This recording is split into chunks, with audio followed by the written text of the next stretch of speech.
She was 18 years old, and she was standing on a porch that no longer belonged to her, looking at a black garbage bag that did. The bag was not large. That was the thing that stayed with her later in all the years that followed when she thought back to that February afternoon in Asheville, North Carolina. The bag was not large. Everything she owned in the world fit inside a single black plastic bag, the kind you buy in a box of 50 at the dollar store, the kind people use for autumn leaves and old newspapers and the things they no longer want in their lives. She had not packed it. Someone else had packed it for her, and the wrongness of that, the violation of having her own belongings handled by hands that did not care what they were handling, was somehow worse than the eviction itself. Her things had been gathered without tenderness. A sleeve hung out of the knot at the top, the cuff of a sweater she had owned since she was 15, and it moved a little in the cold air like something waving. She stood on the porch for 3 minutes. She counted. Not because she was calm, but because counting was the thing she did when her body wanted to do something else entirely, when it wanted to shake or shout or sit down on the cold boards and stop being a body that had to make decisions. She counted the seconds the way other people breathe, slowly and deliberately pulling numbers up from somewhere deep where panic couldn't reach them. 1, 2, 3. The numbers were old friends. They had carried her through worse than this, though she would have been hard-pressed at that moment to say what worse looked like, because this was the kind of moment that filled the whole frame and left no room around its edges for comparison. The television was on inside the house. She could hear it through the walls, muffled and tinny, the sound of a game show audience applauding something. Someone had won something. The crowd was happy about it. The sound kept going indifferent as weather, and she understood that the man inside was watching it, sitting in the recliner with the worn arms watching strangers win money on a Thursday afternoon, while her childhood sat in a garbage bag on the porch he had locked her out of. Dex Harlow's truck was in the driveway, a gray F-150 with a magnetic sign on the door that said Harlow Gutter Systems and a phone number and a small graphic of a rain cloud with a downward arrow, an arrow meant to indicate the directing of water, the controlling of where water went, which was the whole of his trade. The truck had a crack in the windshield that started at the lower left corner and traveled diagonally across the glass like a river on a map. Dex had driven with that crack for 2 years. He was not a man who fixed things. He was a man who installed systems for moving water off other people's houses and then came home and let his own life accumulate its small damages without addressing any of them. The crack in the glass, the loose gutter on the north side of the eave, the daughter who was not his daughter and whom he had decided on this particular afternoon he was finished with. The front door was locked. She had already tried it. Once quietly without knocking, because knocking would have meant announcing herself, and announcing herself on a night when Dex had been drinking since noon was not something she intended to do. She had stood at the door with her key in her hand and turned it, and felt it stop against a mechanism that had not been there that morning. And she had understood the way you understand a thing that you already knew, but had not yet admitted to knowing that the lock had been changed. He had gone to the hardware store. He had bought a new lock and brought it home and taken out the old one and put in the new one, a process that took most of an hour and required a screwdriver and a small amount of forethought. And during that hour, he had been thinking about her, about how to keep her out, which was its own kind of attention, the only kind he had ever reliably paid her. She picked up the garbage bag. She walked to the bus stop at the end of the block and sat on the bench and waited. The February air was cold and damp, the particular cold of the southern Appalachian winter that doesn't cut like northern cold, but settles into you slow and patient, finding every gap in your clothing and your composure. She had on a denim jacket and the wool sweater she had bought at a thrift store in September for $4, and the pair of boots she had waterproofed herself with a tin of beeswax she found at a hardware store closeout. She had dressed that morning for school and for the bakery shift before it, and for an ordinary day that had not turned out to be ordinary, and now the same clothes had to be the clothes she wore into a life that no longer had a roof attached to it. She was small, not just young, but physically small in a way that had defined her entire life. At 18, she could still be mistaken for 14, by anyone who didn't look closely, and most people did not look closely. She had the kind of smallness that made adults speak in simplified sentences and made peers dismiss her before she opened her mouth. She had spent years being underestimated, overlooked, talked over at tables and passed in hallways, and through as though she were not quite fully solid. It had been a wound for a long time, the not being seen. And then somewhere in the years of it, the wound had inverted itself and become a skill. It had taught her to pay attention. When the world decides you are not worth watching, you are free to watch the world. And she had watched it, all of it, with an attention so complete and so quiet that people forgot she was there and went on being themselves in front of her. And she had learned more about how people actually worked than most people learn in their whole lives. She watched it now from the bus stop bench. The street was quiet. The houses on either side were lit from inside warm yellow rectangles against the gray evening, each one containing a life she would never know anything about. Families sitting down to dinner or not sitting down to dinner. Arguments and reconciliations and the ordinary, unremarkable continuation of people who got to keep their keys. Somewhere down the block, a dog was barking at something real or imagined a steady rhythmic complaint into the dusk. A car went past with music playing something with a heavy bass that she felt in her sternum before she heard it, with her ears the sound arriving in her chest first and her head second, the way the most important things often did. The bus came and she got on and rode it downtown, the garbage bag on the seat beside her like a passenger. And she looked out the window at the town she had grown up in, going past in the dark. And she did not cry because crying drew attention, and attention had never once in her life made anything better. Her mother's name was Vera. Vera Holloway had been 24 years old when Lark was born, a woman with quick dark eyes and a laugh that started in her shoulders and worked its way up, the kind of laugh that made other people laugh even when they didn't know what was funny. She had grown up in Buncombe County, the daughter of a tobacco farmer and a church organist, and she had been the first person in her family to go to college.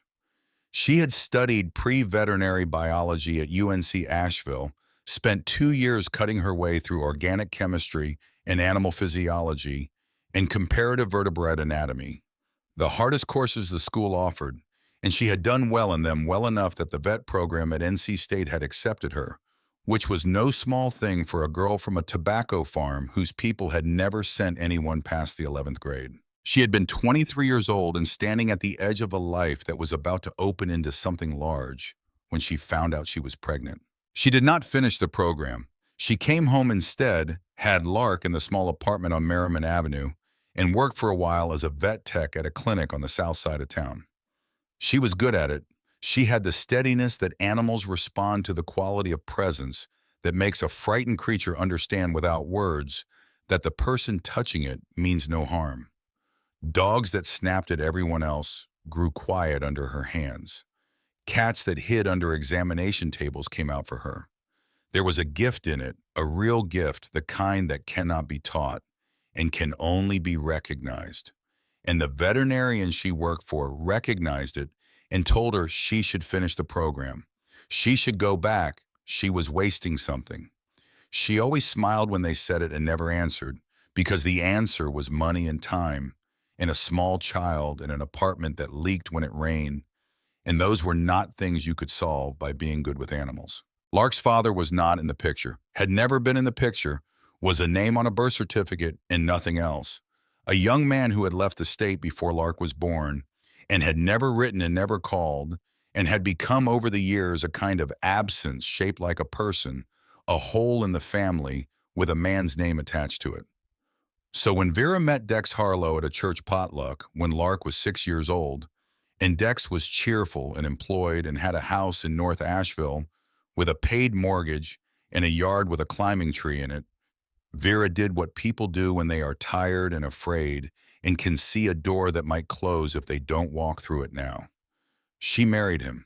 She married the house and the paid mortgage and the climbing tree and the idea of a man who would be there. And the man came attached to all of it.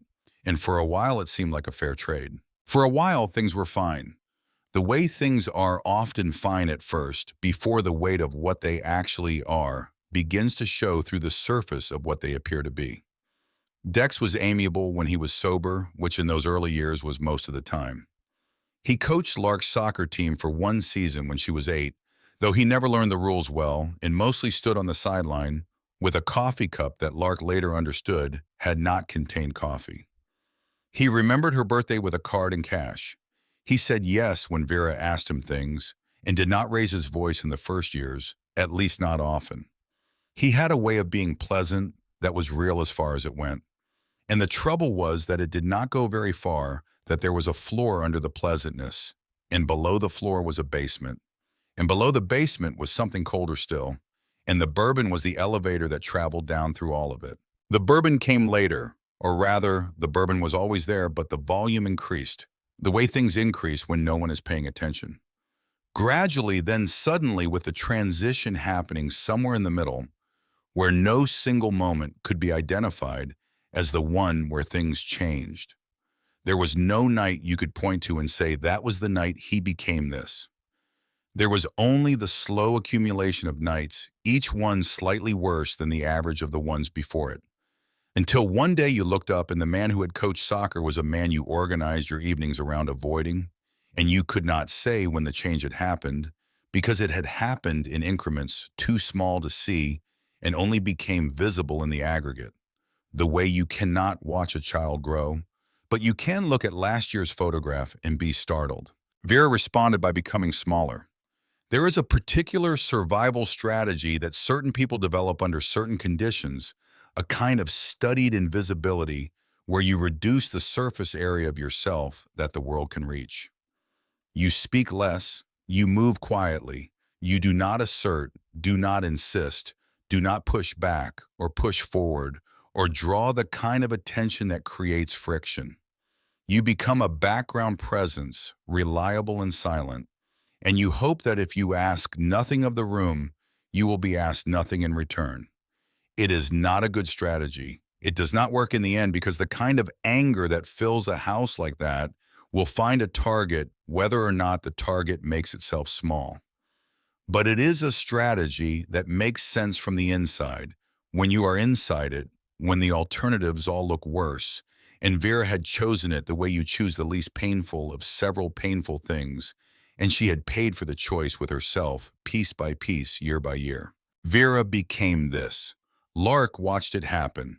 She was 7, then 8, then 10, then 12, watching her mother dissolve herself into the woodwork of a house that had never quite fit either of them.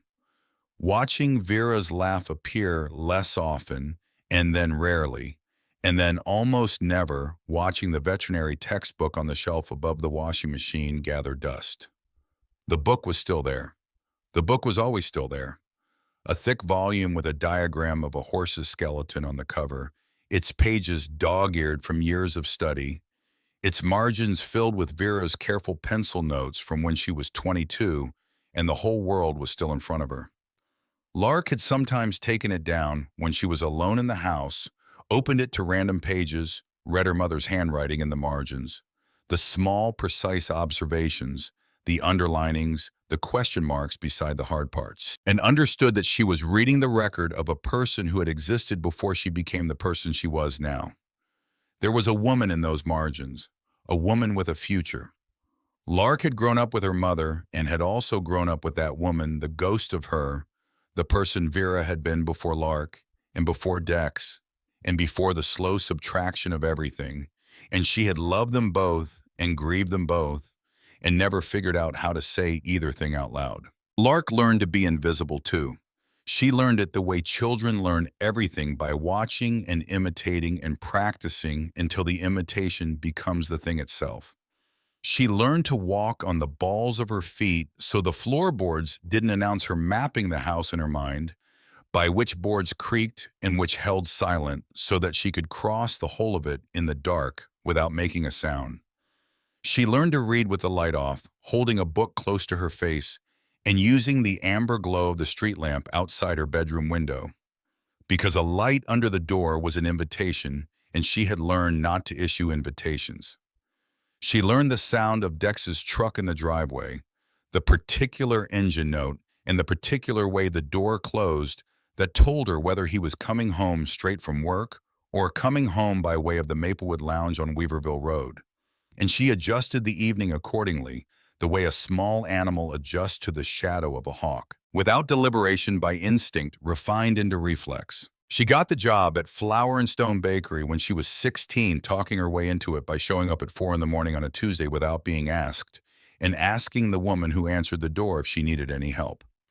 The woman was Blythe Sutton, who was at that time 58 years old and had been running the bakery alone since her husband Terrence had died of a heart attack in the kitchen 3 years prior, gone between one batch of bread and the next found by Blythe, when she came in from the front of the shop wondering why the oven timer was going and no one had answered it. Blythe was a large woman, not heavy, but physically imposing, with forearms that had been developed by 40 years of kneading dough into something that resembled carpentry tools. She had silver hair cut short and eyes that were the particular pale gray of winter sky over the mountains, and she called everyone by the name she decided to give them, regardless of what their parents had named them, so that her regulars answered to honey and sugar and hon and friend, and in the case of one elderly man who came every morning for a single cinnamon roll, Your Honor, for reasons no one had ever asked her to explain. She looked at Lark standing in the doorway at 4 in the morning, a small girl in a thrift store coat with the street light still on behind her, and she did not ask any of the questions that a more cautious or a more conventional person would have asked. She said, "You're tiny, can you lift 40 pounds? Lark said, "Yes, ma'am." Blythe said, "We'll see. Come in." Lark could lift 40 pounds. She could lift it and carry it and set it down without dropping it, and go back for more without being asked. And Blythe, who had spent 3 years being understaffed and overtired, recognized this quality and paid for it at $9 an hour in cash, 4:30 to 7 5 days a week before school. Lark swept floors and washed mixing bowls the size of satellite dishes and loaded the display cases with the breads that Blythe had been baking since midnight. The sourdoughs and the ryes and the honey, whole wheats and the dense dark country loaves that tasted like something her grandmother might have made if her grandmother had been a professional baker with 40 years of practice and a very specific philosophy about what bread was for.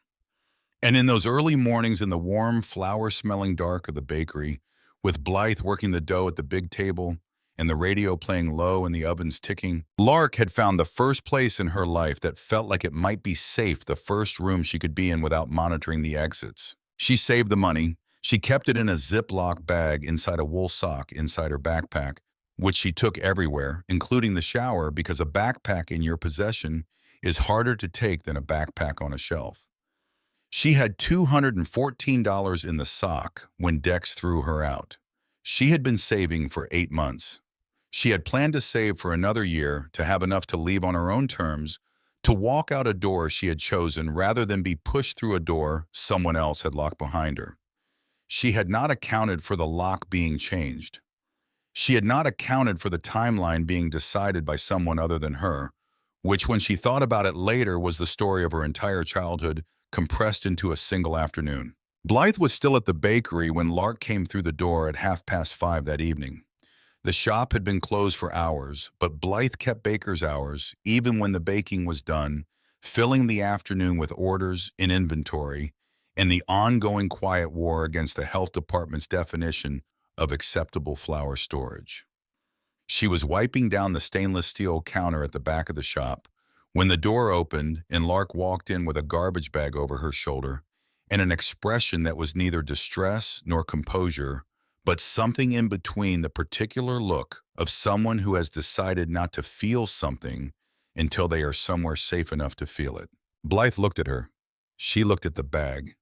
She set down the rag. "Sit down," she said. "I'll make toast." She said it the way certain people say certain things, without inflection, without performance, in a tone that contained both instruction and absolution. The tone of someone who has been a safe harbor long enough that it has become structural part of how they are built, rather than something they decide to be. She did not ask what had happened. She did not say, "Oh, honey," or "Oh, no," or any of the things that would have required Lark to manage someone else's feelings on top of her own. She said, "Sit down and I'll make toast," which were two things a person could do, two concrete things in a world that had just turned abstract and frightening. And Lark sat at the small table in the back of the bakery, the one where Blythe ate her own meals between shifts, and set the garbage bag on the floor beside the chair, and put her hands flat on the table and breathed. The toast came with butter and a jar of raspberry jam that Blythe had made herself from berries she bought at the farmer's market in August, and a glass of cold whole milk, and Lark ate all of it without tasting it. But it was warm and it was there, and those two things were enough. Blythe made phone calls. She stood at the counter with the phone against her ear, her free hand resting on her hip, and made 3 calls in succession, speaking in the low practical voice she used when organizing things that needed to be organized. She did not explain to Lark what she was doing. She simply did it, which was its own form of kindness, the kindness of treating a catastrophe as a logistics problem, of refusing to make it any larger than it had to be. When the 3rd call ended, she set the phone down and leaned against the counter. "There is a cot in the back room," she said, "behind the flour storage. You can sleep there tonight, as long as you need really, but tonight for sure." Lark said, "Thank you." "I also," Blythe said, "have a lead on something. It's a strange one. I want you to hear me all the way out before you make a face." She crossed her arms. "My cousin Merle owns a piece of property up in Madison County, past Hot Springs, back in the mountains far enough from the road that the county forgot about it for a while. Old grist mill. Stone building sits right on a creek. Been empty since Silas Greer died in 1962. She paused. She was watching Lark carefully, the way she watched bread in the oven, looking for the precise moment when it crossed from not done to done. "The county put it up for tax sale years ago and then again, and nobody ever bid because nobody in their right mind wants it. It's been on the list for so long they keep it there out of habit. It went on at $10. Lark was quiet for a moment. "$10, she said. "That's what I said."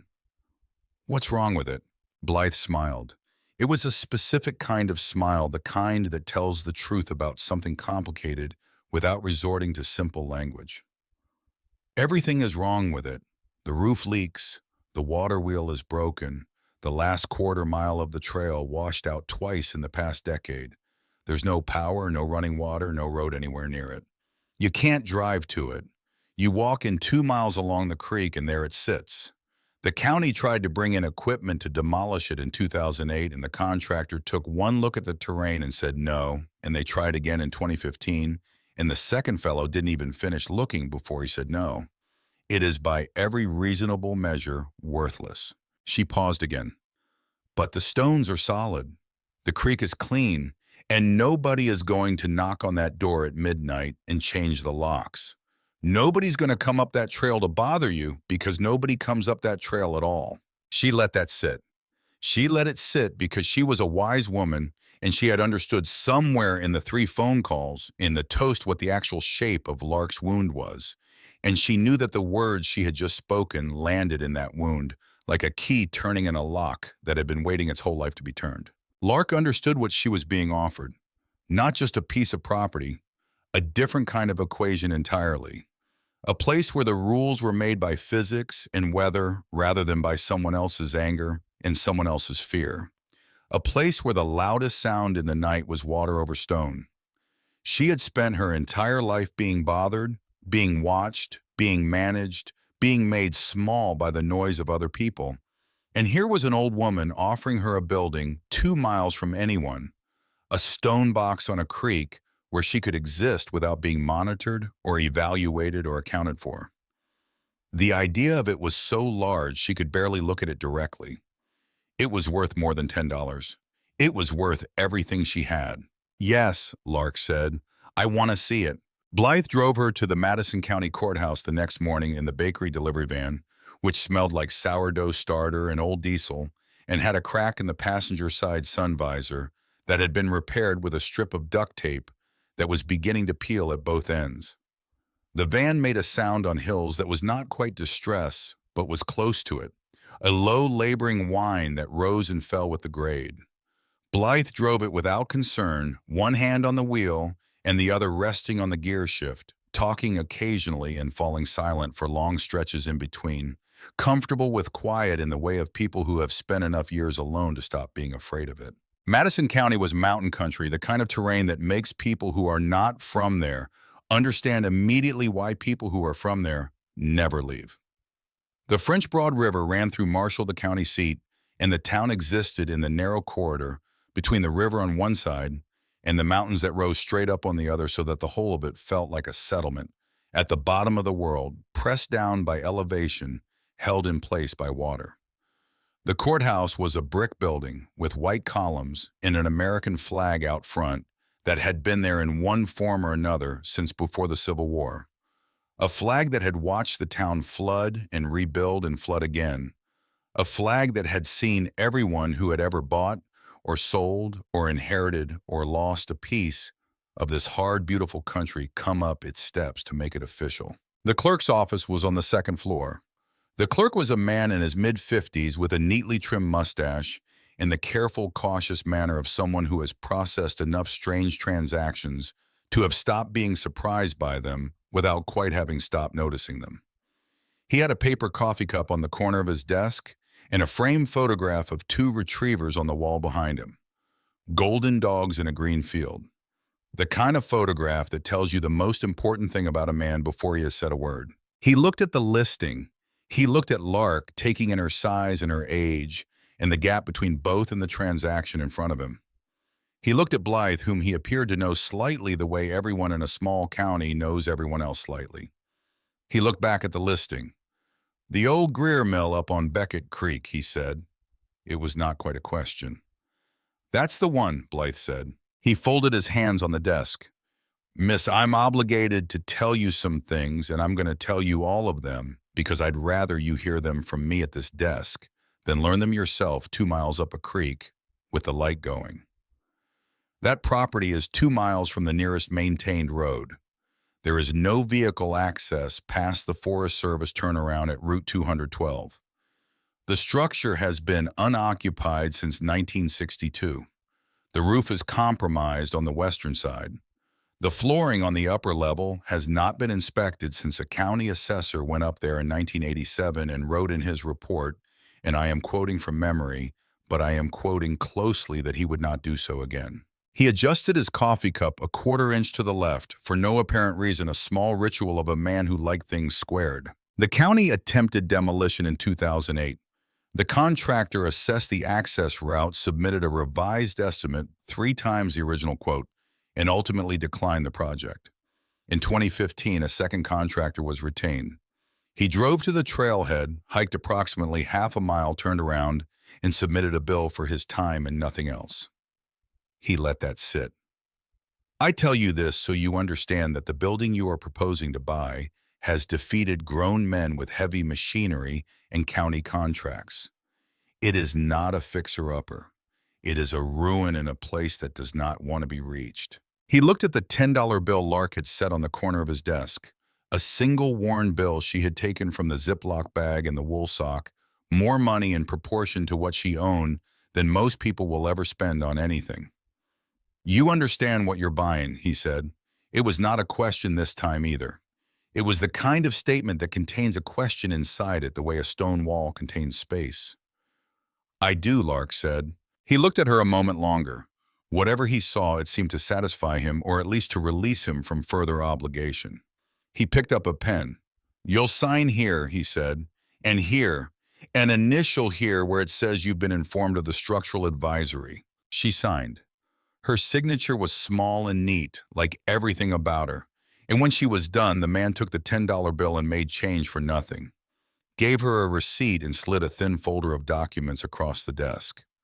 The deed and the tax record and the structural advisory she had just initialed, and the Greer mill, which had defeated heavy machinery and county contracts, and 60 years of abandonment, belonged to an 18-year-old girl with a garbage bag of clothes and $204 to her name. Blythe drove her as far as the road went, which ended at a gravel turnaround at the edge of the Pisgah National Forest. There was a trailhead marker, brown wood with carved white letters, and a bulletin board under a metal roof with a map in a plastic sleeve, and some notices about bear activity and fire restrictions, the laminated paper curled and fogged with age. Blythe hugged her at the van. She was a substantial hugger, the kind of person whose embrace is a structural event, and Lark, who did not much like being touched, who had spent years keeping her body out of reach, allowed it because there are arms that take and arms that give, and these were the second kind. Blythe pressed a paper bag into Lark's hands, bread and sharp cheddar, and 2 apples and a packet of peanut butter crackers, the provisioning of someone who had fed people her whole life and did not know how to send anyone anywhere empty-handed. "There is a payphone at the gas station in Hot Springs," she said, "7 miles back on 2570. Call me when you get there, when you've seen it, when you've decided what you think. If I don't hear from you in 3 days, I will come up that trail myself, and I am not as quiet about it as you would be." Lark shouldered her backpack and picked up the bag. "Thank you," she said. "Don't thank me," Blythe said. "Go look at what you bought." The trail followed Beckett Creek upstream into the national forest, 2 miles of packed earth path winding through a forest that had been old when the first settlers came through these mountains and had not become younger since.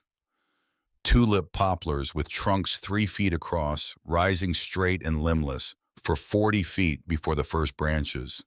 Hemlocks so thick and dark they turn the light beneath them to a deep green underwater, the kind of dark that has its own temperature.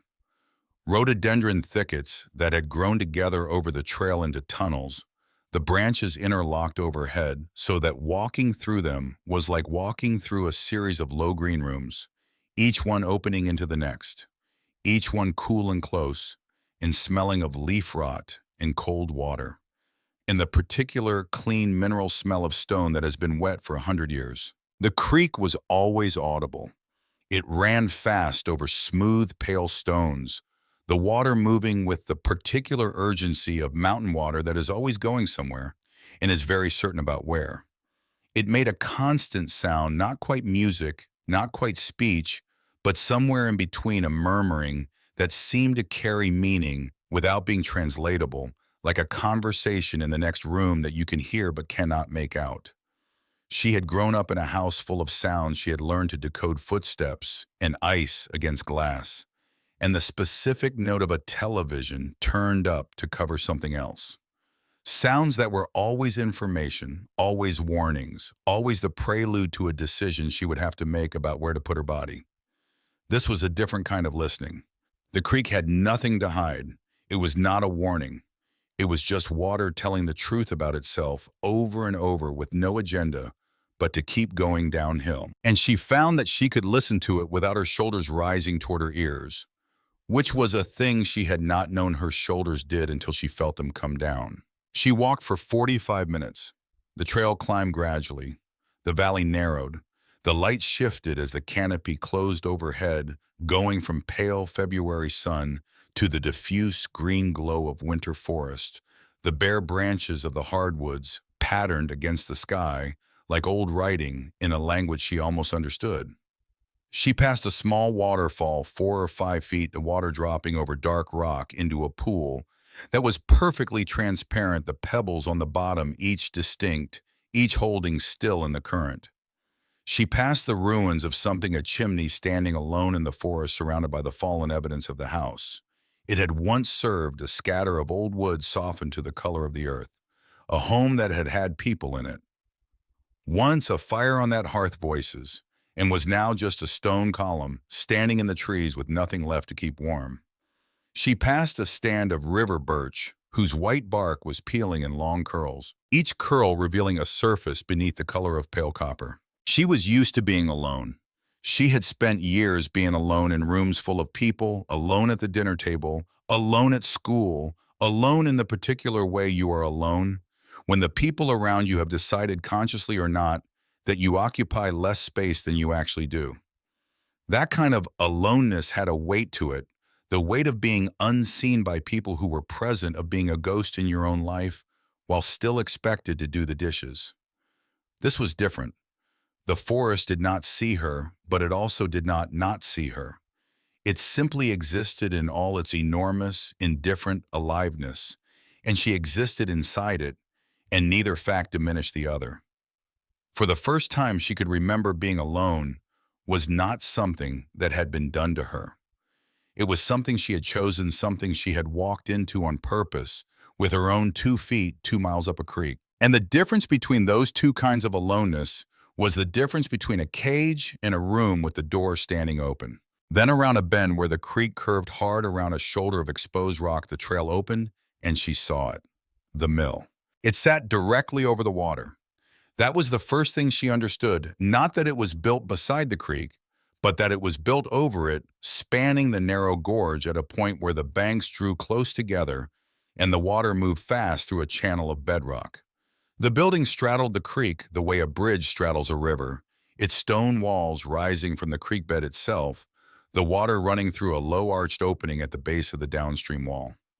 The arch was perhaps 3 feet high and 4 feet wide, cut through the stone with a precision that spoke of someone who had known exactly what they were doing.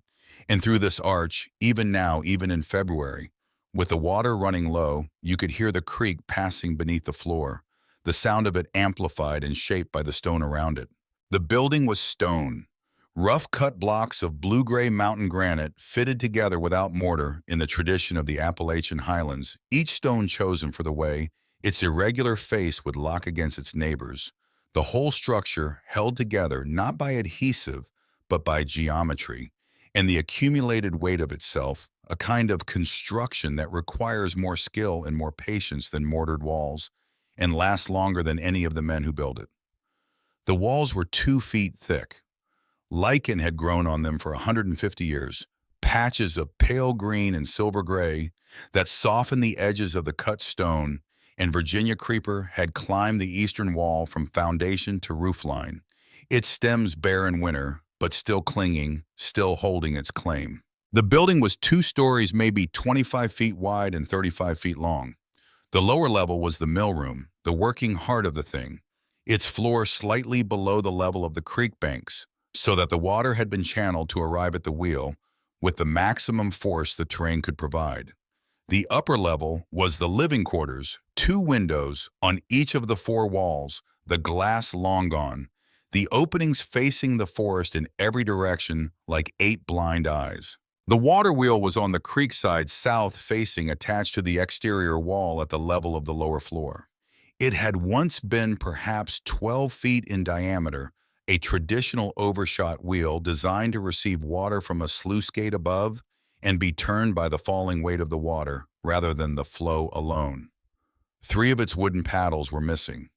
A 4th hung at an angle attached at one end, only swinging slightly in the current that moved through the channel below.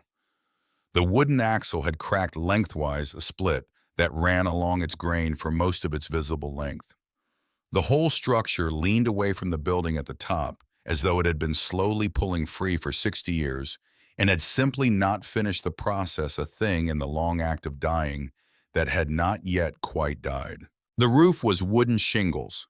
On the eastern side, it was intact, weathered gray-brown, the shingles cupped with age but still in place. On the western side, roughly a quarter of the surface was bare, exposing the rafters beneath dark old-growth wood, dense and hard, the kind of timber that doesn't rot quickly even when exposed. Through the gap in the roof, she could see a section of the sky pale blue and very cold. The front door faced the trail. It was heavy oak gray with age hung on iron hinges that had rusted to the color of dried blood. The upper hinge had pulled free of the stone frame on one side, so the door rested at an angle, its lower corner against the threshold, its upper corner leaning into the opening. It was not closed. It had not been fully closed in years. But the stones were solid. She could see that even from the trail. The walls were straight, the corners were plumb, the foundation, which was the creek bed itself, was bedrock, and you cannot improve on bedrock. This building had been standing here for over 150 years, and it looked to her eye like it could stand for 150 more if someone cared enough to give it a roof and a reason. Lark stood on the trail and looked at all of this for a long time, and what she felt was not dismay at the work, but something closer to recognition, the feeling of meeting a thing that had been treated the way she had been treated, abandoned, condemned, written off by people with machinery and authority, and had refused simply by the fact of its construction to fall down. Then she pushed past the crooked door and went in. The mill room was a single large space, low-ceilinged with heavy oak beams, stone floor. The whole room permeated by the sound and smell of the creek running beneath it. The grinding stones were still there, two circular granite millstones, each about 3 feet in diameter and 8 inches thick, set one on top of the other on a wooden mounting frame in the center of the room. The upper stone, the runner, was fitted with a vertical iron rod at its center that had once connected it through a series of wooden gears to the axle of the water wheel. The gearing mechanism was partially collapsed against the back wall, the wooden gear teeth soft with rot, in places the iron fittings brown with rust, but the basic structure was recognizable. You could see what it had been. You could see what it had done. She stood in the center of the mill room beside the grinding stones and put her hand on the upper stone. It was cold. It was very cold and very hard and absolutely immovable, and pressing her palm against it. She felt the weight of the thing, not just its physical weight, but the accumulated weight of what it had done. The decades of grain reduced to flour. The corn and wheat and rye brought up the creek trail on the backs of people from this valley, ground here and taken home and made into bread and cornbread, and the things that kept people alive through the winters when the mountains were sealed under snow and the nearest store was a day's walk away. The stone had fed people. For longer than anyone now living had been alive, this stone had fed people, and then it had stopped, and the people had found other ways to be fed, and the stone had sat here in the dark for 60 years, waiting, the way the mill itself had waited, the way the whole place seemed to have been waiting, for someone to come and give it back its purpose. She took her hand off the stone. The staircase was in the corner, narrow, steep, the treads worn in the center to a concave smoothness by decades of feet going up and coming down. She tested each step before committing her weight to it, the way she had tested every floorboard in the house in Asheville, and the wood creaked and shifted, but did not give. The upper room was the living quarters. One large space with stone walls and a wooden floor of wide chestnut planks, dark with age. The grain visible in long rippled lines that ran the length of each board. The marks of an adze still faintly visible where the wood had been hand-finished a century and a half ago. 2 windows on each wall, the stone frames precise and square despite the roughness of everything around them. The openings framing the forest outside like paintings placed by someone who understood the value of what they were showing. A stone fireplace against the back wall, its chimney running up through the damaged roof. The damper was closed. It had been closed since 1962. An iron bed frame in the corner, the mattress long gone. A wooden table and 1 chair against the wall, both dusty but solid.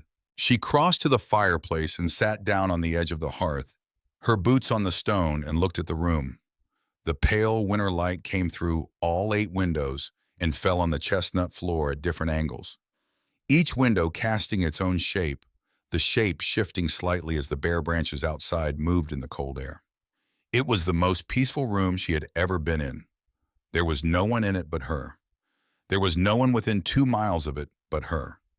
No one knew she was here except an old woman in a bakery 7 miles down a mountain road, and that fact, which would have frightened most 18-year-old girls, settled over Lark like a blanket. She noticed the floor. She noticed it the way she noticed everything. Not all at once, but piece by piece, her attention moving across the room the way light moves across a surface, picking out the details that other people walk past. Near the fireplace, several of the wide chestnut planks were different from the others. They did not sit flush. When she stood and shifted her weight to them, they moved a subtle rocking, barely perceptible, the kind of thing that most people would attribute to age and walk away from. She did not walk away from it. She had spent her whole life noticing the difference between a board that was simply old and a board that was hiding something, between a door that was locked and a door that was about to be locked, between a silence that meant peace and a silence that meant a storm was building. Noticing was how she had survived. She knelt and pressed down on the plank nearest the fireplace. It lifted at the far end. She ran her fingers along its edges, found where it had been cut short of the joist designed to be removable, fitted to look like part of the floor while coming up clean for anyone who knew to lift it. She lifted it, then the one beside it, then three more. Beneath the floor in the cavity between the chestnut planks and the ceiling of the mill room below was a wooden crate. Handmade rough sawn fitted together with square nails that had darkened to the color of the wood. Rope handles on each side, the rope stiff and dry with age. It was heavy when she grasped the handles, heavier than its size suggested, and she had to brace her small frame and lift with her legs to bring it up through the gap in the floor and set it on the chestnut planks in the green light coming through the windows. Inside the crate, wrapped in canvas that had been waxed, rubbed with beeswax on both surfaces to make it waterproof, and then folded around its contents with the careful, deliberate attention of someone packaging something they expected to last, were 12 mason jars. She set them out one by one on the chestnut floor. They caught the pale light from the windows and held it in ways that depended on what was inside them. Some held coins, silver dollars and half dollars, stacked tight, the coins pressing against the glass so that you could see the edges of them, the ridged rims, the profiles of presidents and eagles. Some held paper money, old bills rolled tight and packed in dents, the glass heavy when she lifted it. Some held a combination layers of coins and folded currency alternating up the height of the jar, packed with the care of someone who understood that what they were saving mattered. She opened the first one.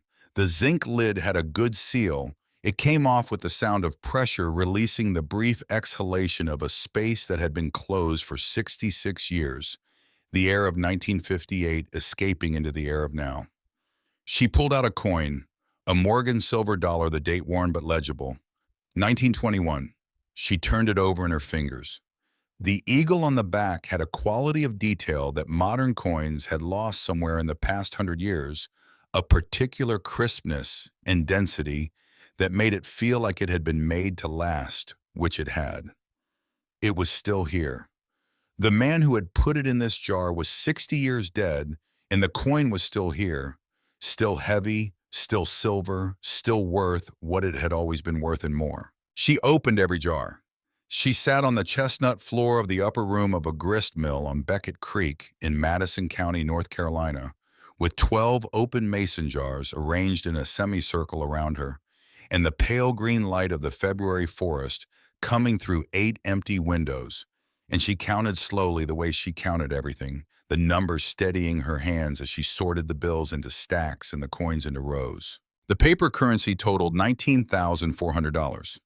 Old bills mostly from the 1940s and 1950s, some earlier, all legal tender, all preserved by the wax-sealed jars and the stable, cool temperature of the space between the floors. The coins she could not fully assess without research, but even by weight and basic denomination, she could see they were silver. Real silver, the kind of coins that derive their value not just from their face amount, but from the metal they were made of. $12,800 in silver value. She would later learn when she took them to a coin dealer in Asheville, who spent 40 minutes with them weighing and examining and consulting a worn reference book, and who came out from behind his counter looking like a man who had seen something he had not expected to see on an ordinary Tuesday. $32,200. She did not jump up. She did not cry out.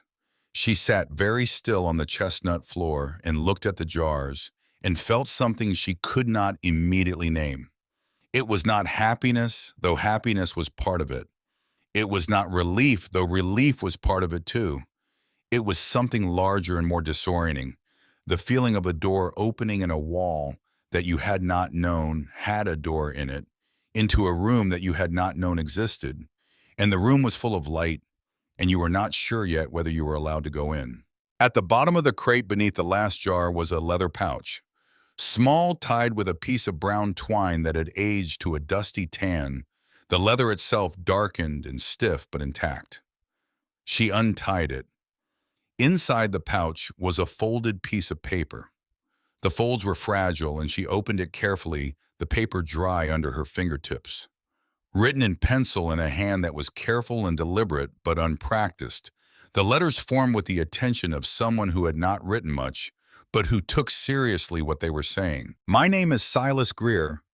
I have run this mill since 1921.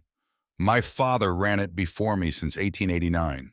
My grandfather built it in 1871 with stones he cut from the creek bed. This money is what I have earned and saved over nearly 40 years of milling corn and wheat for the people of this valley. I put it here because banks are for flatlanders, and I am not a flatlander. If you are reading this, you have found my mill and you have found my savings. Use them to keep the mill standing. The stones are good. The creek is clean. The wheel can be fixed. A mill is a useful thing. A place that turns grain into flour is a place that feeds people. As long as it stands, someone will be fed. She read the letter twice, then she read it a third time. There was a steadiness in it, a refusal of self-pity that she recognized that felt like meeting someone across a distance of 60 years who had learned the same hard lessons she had learned and had arrived at the same conclusions, that the work was the thing, that being useful was the thing, that a building that fed people was worth more than the man who built it and would outlast him if he did it right. Then she turned the paper over. On the back, in the same careful hand, but with different pressure, the letters slightly larger, slightly less controlled, as though written at a different time and under different conditions, as though the man's hand had not been entirely steady when he wrote it. Clara, my girl, if you find this first, the mill is yours. I built every stone of it for you. She did not know who Clara was. She held the paper and looked at those two lines and understood that she was holding something that had been meant for someone else, written by a man who had put everything he had into a wooden crate and covered it with chestnut planks and walked out of this building in April of 1958 in the last years of his life, believing that someday someone would come. He had not known it would be her. He had hoped it would be someone else, a girl named Clara, a girl he had loved enough to build a mill for and to save a fortune for and to write to in a hand that shook a little, a girl who had never come back for any of it. But Lark had come and Silas was gone, and the mill was here and the money was here and the words were here. She folded the letter very carefully. She put it back in the leather pouch and tied the twine.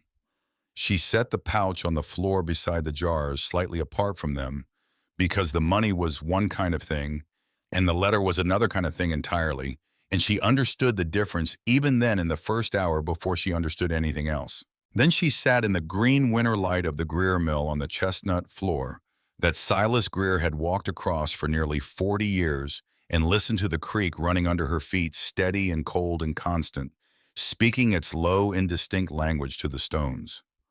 Outside, the bare trees held the sky. The creek moved east toward the French Broad.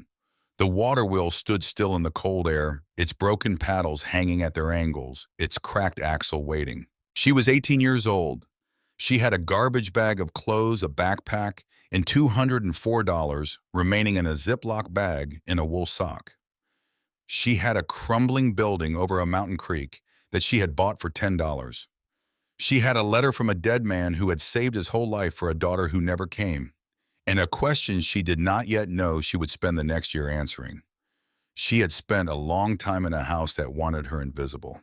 That was over now. The first thing she did was deposit the money. She walked back down the trail the morning after she found it 2 miles in the cold gray light of early February. The leather pouch with Silas Greer's letter in the front pocket of her jacket, and the 12 mason jars wrapped in clothing from the garbage bag and distributed across every available space in her backpack, which she had never in her life packed more carefully. She walked slowly on the steep sections, both hands holding the straps, the weight of $30,000 in silver in old paper pressing into her shoulders. The creek ran beside her the whole way, lower and quieter now in the flat morning light. No longer the murmuring voice she had heard on the walk-in, but something more austere, more matter-of-fact, as though it had said its piece the day before and was now simply going about its business. She hitched a ride from the Forest Service trailhead with a ranger in a green pickup who was heading toward Marshall and who looked at her. Once looked at the backpack she held on her lap rather than putting in the truck bed, and made a visible decision not to ask any of the questions that had clearly occurred to him. She thanked him at the courthouse square and walked 3 blocks to the Madison County Bank, which was a small institution in a brick building with a hand-lettered sign in the window advertising mortgage rates. And she went inside and opened an account. The teller was a woman named Sandra, who had the careful, pleasant neutrality of someone who had seen a range of human situations come through her window and had developed a professional policy of accepting them all equally. She processed the currency without comment. She called a manager when the coins required a different procedure, and the manager, a man in a short-sleeved dress shirt, came out and looked at the jars and looked at Lark and said, "You found these?" "Yes," Lark said. "Where?" "On property I own," she said. "In Madison County." He considered this. He considered the small girl in the thrift store coat, in the 12 mason jars full of silver. In whatever conclusion he came to, he kept to himself, which was the correct conclusion to keep to himself. "We'll need to count the currency," he said. "It may take a little while." "I'll wait," she said. She waited 2 hours, sitting in a wooden chair against the wall, her backpack on her lap, watching the February light move across the linoleum floor. When they were finished, the total came to $19,400 in currency.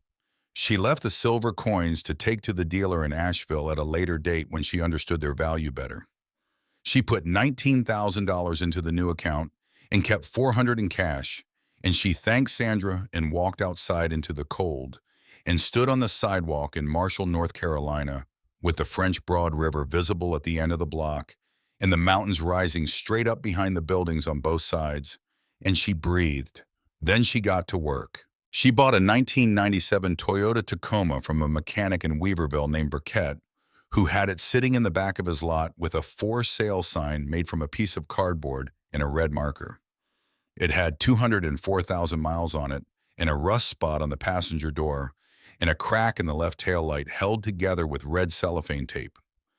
Burkett said the engine was solid and the frame was clean and that he had personally serviced it for the previous owner for 11 years and knew exactly what it had and hadn't been through, which was more than you could say about most used trucks and most of the men who sold them. "How much?" Lark said. $2,800, he said. Firm. She bought it. Then she asked Burkett if he would show her how to change the oil herself. He looked at her for a moment in a way that most men of his generation looked at 18-year-old girls who asked them mechanical questions with a brief, involuntary surprise that he then visibly decided to set aside, filing her under a different heading than the one he had been about to use. He said, "You got 45 minutes." She had the time. She lay on a piece of cardboard under the Tacoma in the parking lot of Burkett's shop and changed the oil herself while Burkett stood beside the truck and narrated, pointing out the drain plug and the filter and the way to tell when the new oil was at the right level on the dipstick. She paid attention the way she paid attention to everything that mattered with her whole body, her hands learning the procedure at the same speed as her mind. And when she was done, she slid out from under the truck and stood up with oil on her forearms and on the knees of her jeans, and Burkett handed her a shop rag and looked at her with something that had become, over the course of 45 minutes, almost like respect. "Do it every 5,000 miles, he said. "Don't skip it. A truck like this will run till the sun burns out if you change the oil and don't run it hot. Neglect it and it'll quit on you halfway up a mountain in the rain. Your choice, which?" "I won't skip it," she said. She drove the Tacoma to the end of the Forest Service road and parked at the trailhead and hiked the 2 miles in with a load on her back. And for the first 2 weeks, that was her life down the trail. In the morning, drive to a supply store, load the truck, drive back 2 trips up the trail. A day with 40 pounds on her back each time, a tarp, tools, food, a sleeping bag, a camp stove, the basic apparatus of a person making a ruin into a place a person could live. She was small, but she was strong in the way that small people are sometimes strong, wiry, and stubborn, with the kind of strength that comes not from size, but from a refusal to stop. And the trail taught her the rest of it. The placement of feet and the distribution of weight, and which muscles could be trusted on the uphills, and which ones sent her warning signals that she decided to interpret as information rather than as instruction. The first month was the roof. She had known this before she started. The hierarchy of a damaged building is not complicated. Structure before everything, and water is the enemy of structure. Let the roof stay broken, and everything under it decays: the wood, the stone mortar, the iron fittings, the fabric of the thing itself. Fix the roof and you buy time. Time is what you work with. Time is the material you are actually building in. She bought shingles and roofing felt at a building supply in Marshall, loaded them into the bed of the Tacoma, drove to the trailhead, and carried them in on her back. 50 pounds per load, 2 trips a day, 3 days the bundles bound to her pack frame with rope. The trail was 2 miles of uneven terrain that climbed several hundred feet in elevation, and 50 pounds on a small back over 2 miles of mountain trail is a different kind of 50 pounds than 50 pounds on a flat surface. She learned what it felt like. She learned to rest before she needed to, rather than after, to drink water before she was thirsty, to break the climb into sections and not think past the section she was in. On the 4th day, she climbed onto the roof. The western slope was the damaged section, a third of the surface bare to the sky. The old shingles stripped or fallen in the years of exposure. The rafters beneath gray and open and wet from recent rain. She spent the morning pulling off the remaining shingles that were loose or cracked or soft with rot, stacking them on the ground below. She found 2 rafters in the damaged section that had gone soft enough to flex under pressure, and she replaced them with new lumber she had cut to length and carried in piece by piece, fitting them between the sound rafters with the precision that the work required and the patience that she had always had, in quantities that exceeded what her life had so far demanded of her. She was on the upper section of the roof hammering a new rafter into place when the hammer slipped. It was a small thing. Her hand was cold. She had been working since sunrise and the temperature had not climbed above 38 degrees. The handle was damp and her grip was slightly wrong on the upswing, and the hammer came down at an angle instead of square. It bounced. Her hand followed it, and the edge of the rafter caught her left wrist at precisely the wrong moment, a sharp lateral stress that she felt before she heard anything and heard before she had processed what had happened. She sat very still on the roof for about 2 minutes. The pain came up through her arm and a slow swell peaked and settled into a steady throb that told her something was wrong, but did not tell her how wrong. She looked at the wrist. She flexed the fingers one at a time. They worked. The wrist did not want to bear weight, and there was a hot tightness building along the outside edge. But the fingers worked, which meant it was not broken, or not broken in a way that mattered yet. Then she finished nailing the rafter because she was up there, and the rafter was half done, and coming back up was harder than staying. She climbed down and assessed the wrist. It was swelling at the outside edge below the little finger, the kind of swelling that is not dramatic but is definitive, that tells you something has been compromised rather than broken outright. She wrapped it tight with a strip of cloth she tore from an old shirt she had brought for the purpose of having old fabric available, because old fabric is always useful, and she rested it that night with her arm propped on her rolled jacket. And in the morning it was worse before it was better, and then over the following days slowly better. She shingled the western slope over the next 4 days using her right hand as the primary and her left as the assistant, which was slower but workable. The first row was crooked, and she pulled it up and did it again. The second row was better. By the 5th row, she had found the rhythm nail slide overlap. Nail slide overlap, a pattern her right hand knew before her brain entirely understood it. The way the body learns the things it does, repeatedly, storing the knowledge in muscle and tendon rather than in thought. When the last shingle was down, she climbed off the roof and stood in the trail and looked up at the complete unbroken surface above the old stone walls, gray-brown in the late afternoon light, and she felt something that she had no precise word for. Not pride exactly, though it lived in the same neighborhood. Something more structural than pride. She had built a roof. She had built it with one working hand in February on a building 2 miles from the nearest road, and it was not a perfect roof, but it would keep the water out. And keeping the water out was what it was for, and nobody had helped her, and nobody could take it from her. It was nailed to the rafters permanent. Nobody could put it in a garbage bag and set it on a porch. Nobody could change a lock and shut her out of it. It was hers and it was real and it would be there in the morning. She sat on the creek bank and ate a sandwich and listened to the water, and that was the first night she slept in the upper room with a roof over her that she had made with her own hands. The second month was windows. She measured all 8 openings with a tape measure she had bought at the hardware store in Hot Springs, recording each dimension in a small notebook she kept in her jacket pocket alongside a pencil stub. The stone frames were precise and consistent, each opening cut to the same dimensions with only small variations in squareness.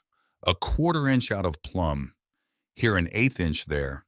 The kind of variation that tells you the work was done by a skilled hand operating without machinery. A hand that tolerates imperfection, the way machine work does not, because it understands that nothing in nature is perfectly square, and the structure accommodates this rather than fighting it.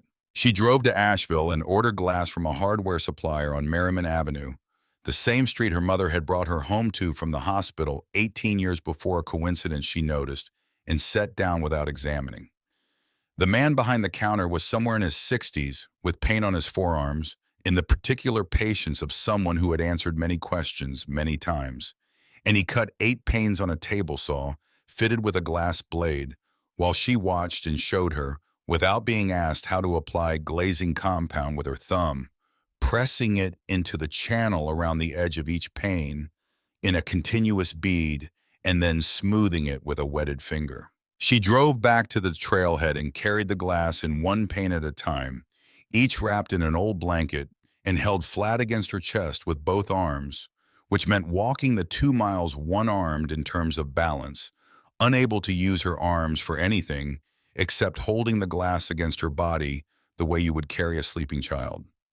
She moved slowly, placing each foot with attention, her eyes on the trail ahead for roots and wet stone.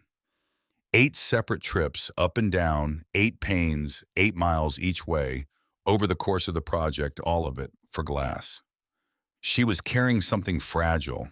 She adjusted to that the way she had spent her whole life adjusting to the fragility of things and people. When all 8 windows were set and glazed and she stood in the upstairs room and looked through clean glass at the forest on all 4 sides, the room changed. The light that had been coming through open stone gaps now came through glass, and glass changes. Light in ways you only notice by comparison, giving it a quality of being contained, of being chosen, of belonging to the room, rather than merely passing through it. The forest outside looked more like itself, more precisely what it was, each branch and each evergreen needle held in sharper definition.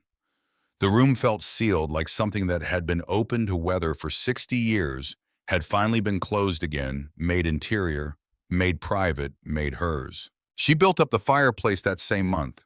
The chimney had 60 years of creosote on its inner walls, the black flammable residue of 1,000 fires that Silas had burned in the last decades the mill ran. She fashioned a brush from a wire coat hanger and an old chimney brush head she found at a salvage place in Marshall, taped to a length of conduit pipe she extended, with sections of wooden dowel rod, until the whole assembly reached from the firebox to the top of the chimney. She pushed it up from below, standing in the firebox, with her head below the damper, pushing and rotating the brush against the interior wall, while black flakes rained down on her, and the smell of old tar and old fire filled the room.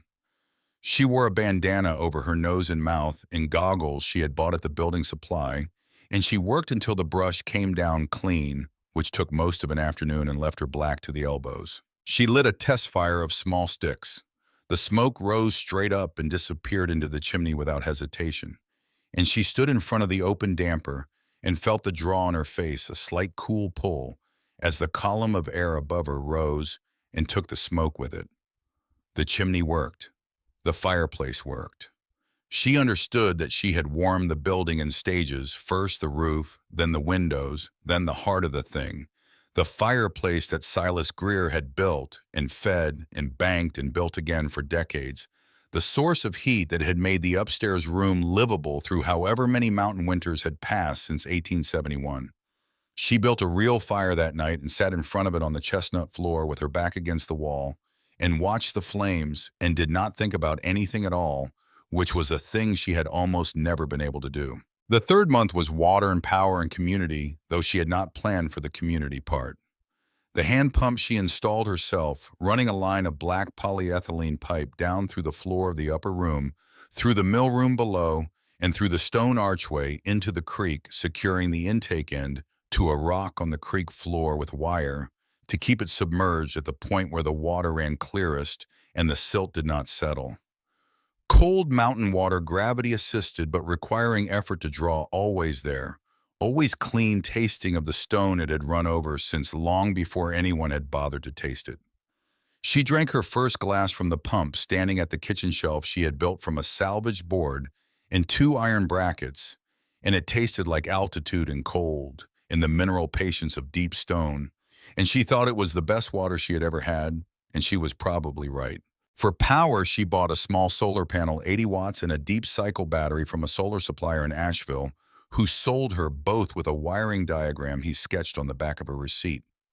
She mounted the panel on the south-facing exterior wall above the roofline, ran the cables through a small hole she drilled through the stone with a masonry bit, and connected everything to the battery in the mill room below.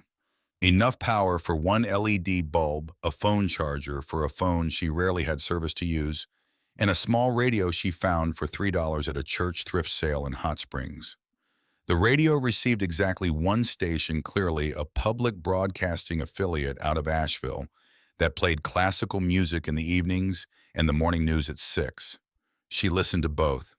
The classical music filled the upper room in the evenings in a way that the silence before it had not filled it. Not because she minded the silence, but because the music gave the silence a shape. And she learned that she preferred Brahms to most things and was indifferent to Vivaldi, and that the news delivered in the measured tones of a public radio announcer made the world outside the mountains feel both closer and less urgent, which was exactly what she needed it to do. The community came to her the way mountain communities have always come to their own, slowly, through side paths without announcement. Cutter Baines arrived on a Tuesday in late March, materializing at the mill from the trail with a 50-pound sack of seed corn on his shoulder, and no explanation for his presence. He was somewhere past 60, built like the mountain terrain itself, broad and unhurried, and fundamentally resistant to the idea that elevation was a difficulty. He had a gray beard that he kept trimmed with no particular attention to symmetry and eyes that took their time before they said anything. And he set the corn down on the ground outside the door and looked at the water wheel, and then at the roof, and then at the windows, taking inventory in the way of people who have spent their lives assessing the state of physical things. "You fixed the roof," he said. "Yes," Lark said. "Windows, too." "Yes." He was quiet for a moment, his eyes moving over the work, finding the seams, the places where new met old, the standard of the craft. Then he said, "I knew Silas Greer. Not well. I was young and he was old, and the mill was already closed by the time I was old enough to bring grain up here myself. But my father brought corn. Said Silas could grind a bushel of cornmeal so fine you could make cake from it." He paused. "Said he never charged more than a share of what he ground. Said that was the old way, and he was an old man, and he wasn't about to change for anybody." He picked the sack of corn back up. "These are the old varieties. Cherokee white flour corn and Bloody Butcher. Been in my family 4 generations, kept back from the table every year for seed since before my granddad was born. You get that wheel working, I'll bring you corn to grind. We'll split the flour, your share for the grinding, and my share to take home. That was the arrangement with Silas, and it's the arrangement I'm offering you." He set the sack inside the door on the dry stone out of the weather. "I'll be back in the fall," he said, and walked back down the trail, and she watched him go and did not yet know his name. She learned it later from Odell Maynard, who came 3 weeks after Cutter and who arrived in rubber boots and a canvas sun hat carrying a jar of sourwood honey. Odell Maynard was 84 years old. She walked the 2 miles up the trail without pausing, without apparent effort, in rubber boots that had been repaired at the toe with a strip of electrical tape. And when she arrived at the mill, she stood in the trail for a long moment looking at the building with an expression that Lark could not immediately name, because it was not the kind of expression she had seen often in the people around her.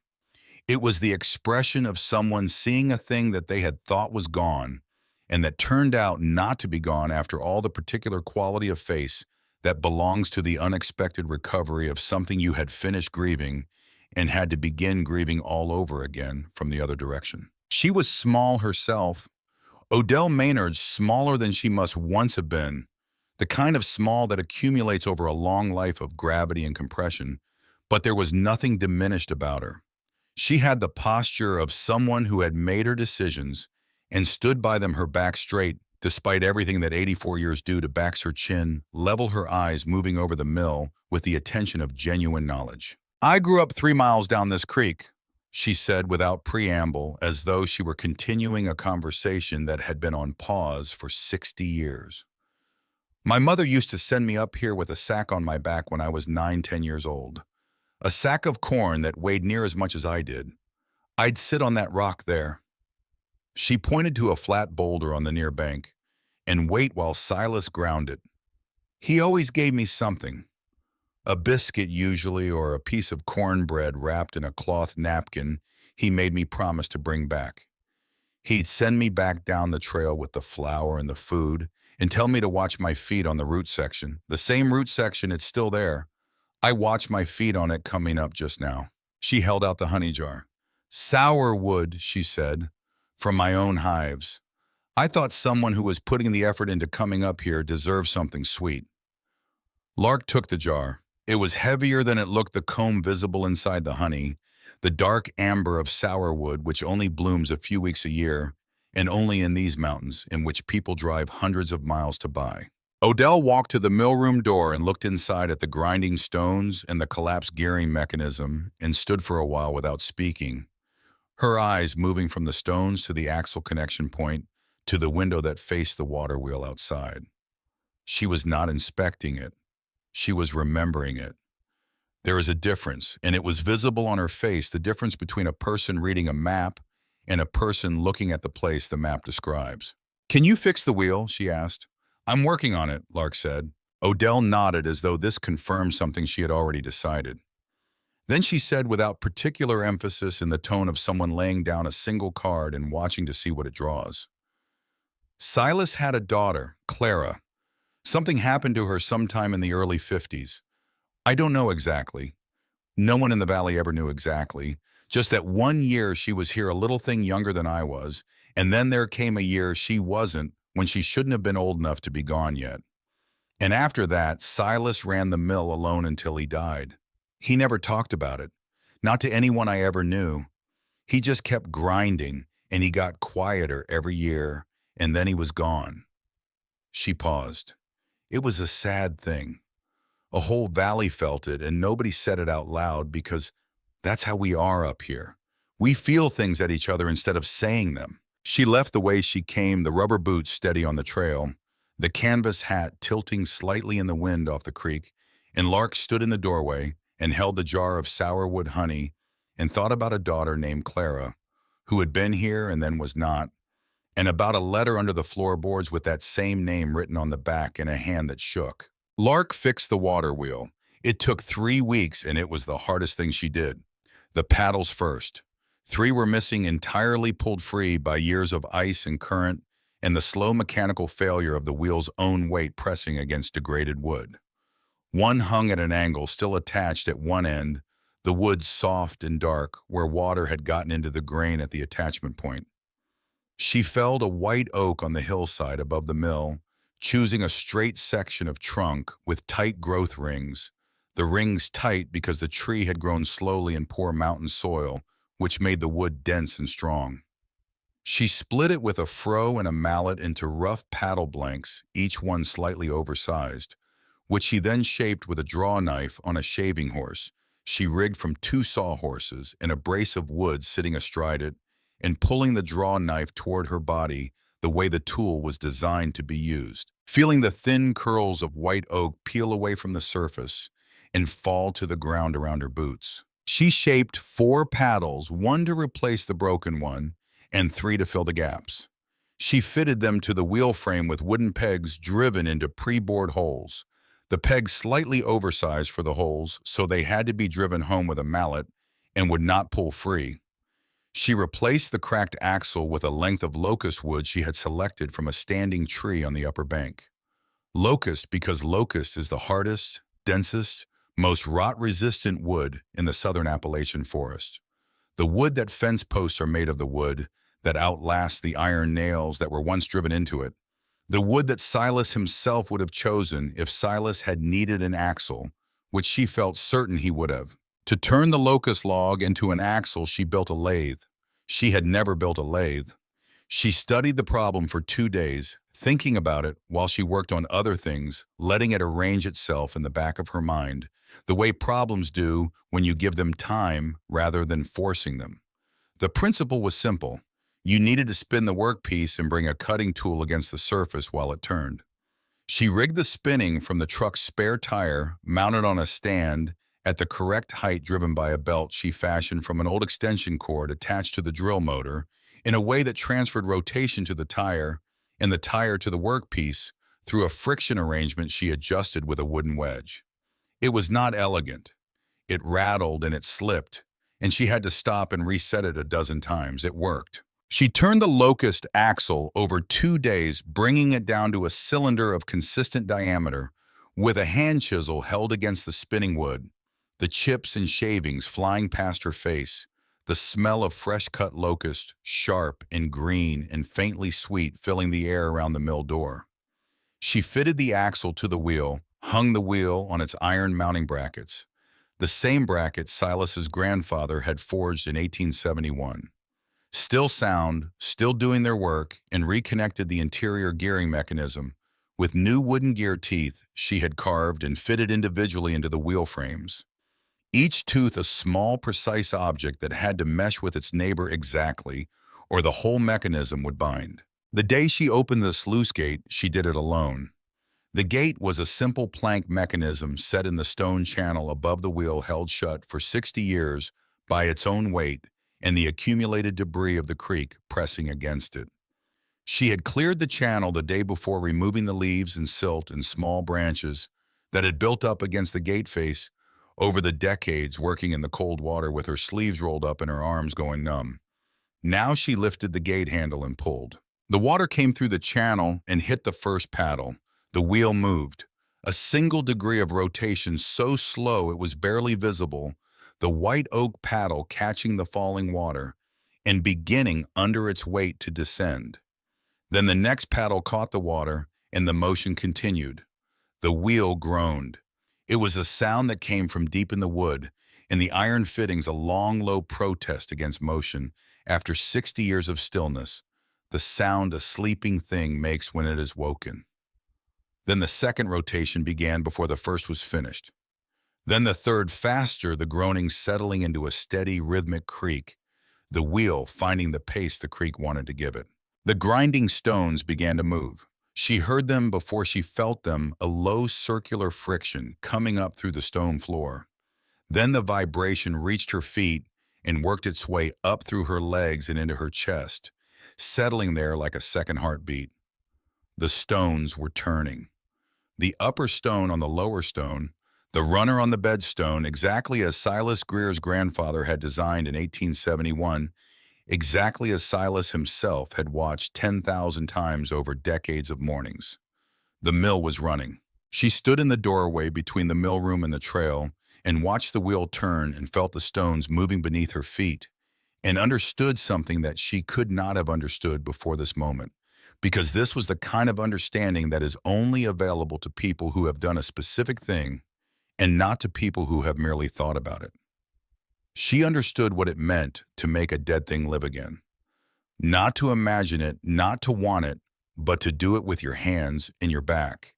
In 3 weeks of cold work, to take a thing that grown men with machinery had declared beyond saving, and to save it anyway, quietly alone 2 miles up a creek with a wrist that still ached when the weather turned. The condemnation notice arrived on a morning in early April. She found it on her way up the trail, stapled to the large tulip poplar at the point where the Forest Service trail began. A yellow sheet of paper in a plastic sleeve, the plastic already slightly clouded from the previous night's dew. She stopped and read it in the trail. Madison County Notice of Condemnation. Property identified as tax parcel 9-0432, Beckett Creek Road, Hot Springs Township. Structure on said property has been deemed unsafe for habitation pursuant to Madison County Code Section 14-112. Owner of record required to demonstrate active habitation and structural remediation within 60 days or county will exercise right of demolition. Failure to respond will result in forfeiture of property rights under North Carolina General Statute 160A-426. She read it twice. The cold of it went through her in a way the February air never had the cold of officialdom of a system that did not know she existed and did not care, that had a form and a code section and a statute number for taking a thing away from a person, the same machinery in a different uniform as a changed lock in a garbage bag on a porch. She took it off the tree and folded it and put it in her jacket pocket and walked the 2 miles to the mill and sat on the creek bank and thought carefully about what it meant and what it required. What it meant was that the county had not updated its records. The tax sale had been processed by the clerk's office, but the information had not made it to the Code Enforcement Division, which still had the property listed under whatever name or status it had carried for the past decades of vacancy. They thought they were sending a notice to no one to an empty ruin, the last legal step before sending a contractor who would once again look at the trail and turn around. They did not know that someone had bought it. They did not know that someone had carried glass 2 miles on her chest and turned a locust axle on a lathe made from a truck tire. What it required was that she go to Marshall in person with documentation and establish herself as the legal owner who was actively inhabiting and repairing the structure. She had not been to an official building except to buy the mill and to open the bank account in her life. She had never needed to argue for anything in an official setting. The thought of standing in front of a desk and defending herself of being looked at and assessed and possibly disbelieved by a person with the power to take her home was the most frightening thing she had faced since the day she found the garbage bag. More frightening in its way, because the garbage bag had only required her to leave, and this required her to fight. But she thought about the roof she had built with a sprained wrist. She thought about the axle she had turned on a lathe she had built from a spare tire and a drill. She thought about 12 mason jars on a chestnut floor. She had done hard things. This was another hard thing. She walked back down the trail, drove the Tacoma to Marshall, and walked into the county offices. The code enforcement officer was a man named Purvis, who had the weary, faintly apologetic manner of someone who enforced rules he had not made and whose enforcement he was sometimes embarrassed by. He was in his 40s, slightly overweight, with reading glasses on a lanyard, and a desk covered in stacked folders, each folder a small bureaucratic tragedy in waiting. Lark set the purchase documentation from the tax sale on his desk. She set the bank account statement showing the deposit dated days after the purchase. She set a dated photograph of the interior showing the new roof shingles through the upper window. One of 3 photographs she had taken with a disposable camera she had bought in Hot Springs for this exact contingency because she had understood on some level that a day like this might come and that she would need to prove with paper what she had done with her hands. She set her signed statement of habitation, which she had written by hand on a piece of notebook paper the evening before, describing the improvements made to date and the schedule of further work in her small, neat handwriting. Purvis picked up each document. He read the statement. He looked at the photograph for a long time. "You're living up there," he said. "Yes," Lark said. "You're 18 years old." "Yes." He was quiet for a moment, turning the photograph in his hands. "The trail's not maintained past the Forest Service turnaround."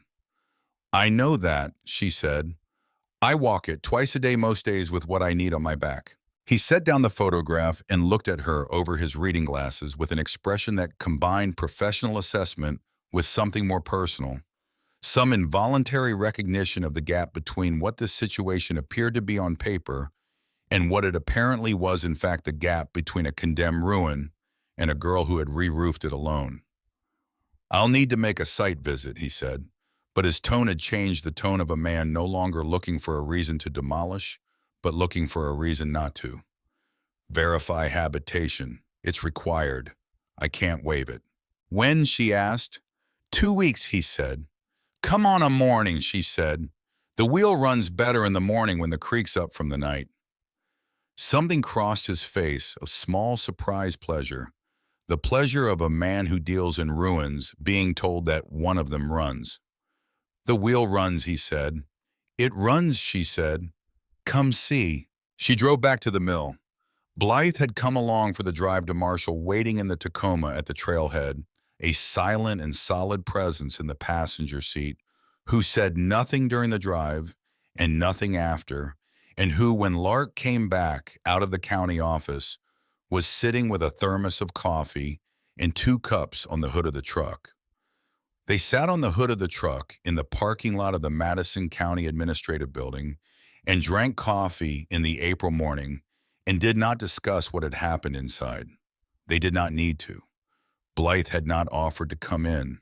She had understood that this was a thing Lark needed to do standing alone in front of the desk, and that the help Blythe could give was the help of waiting in the truck with coffee ready near, but not in front.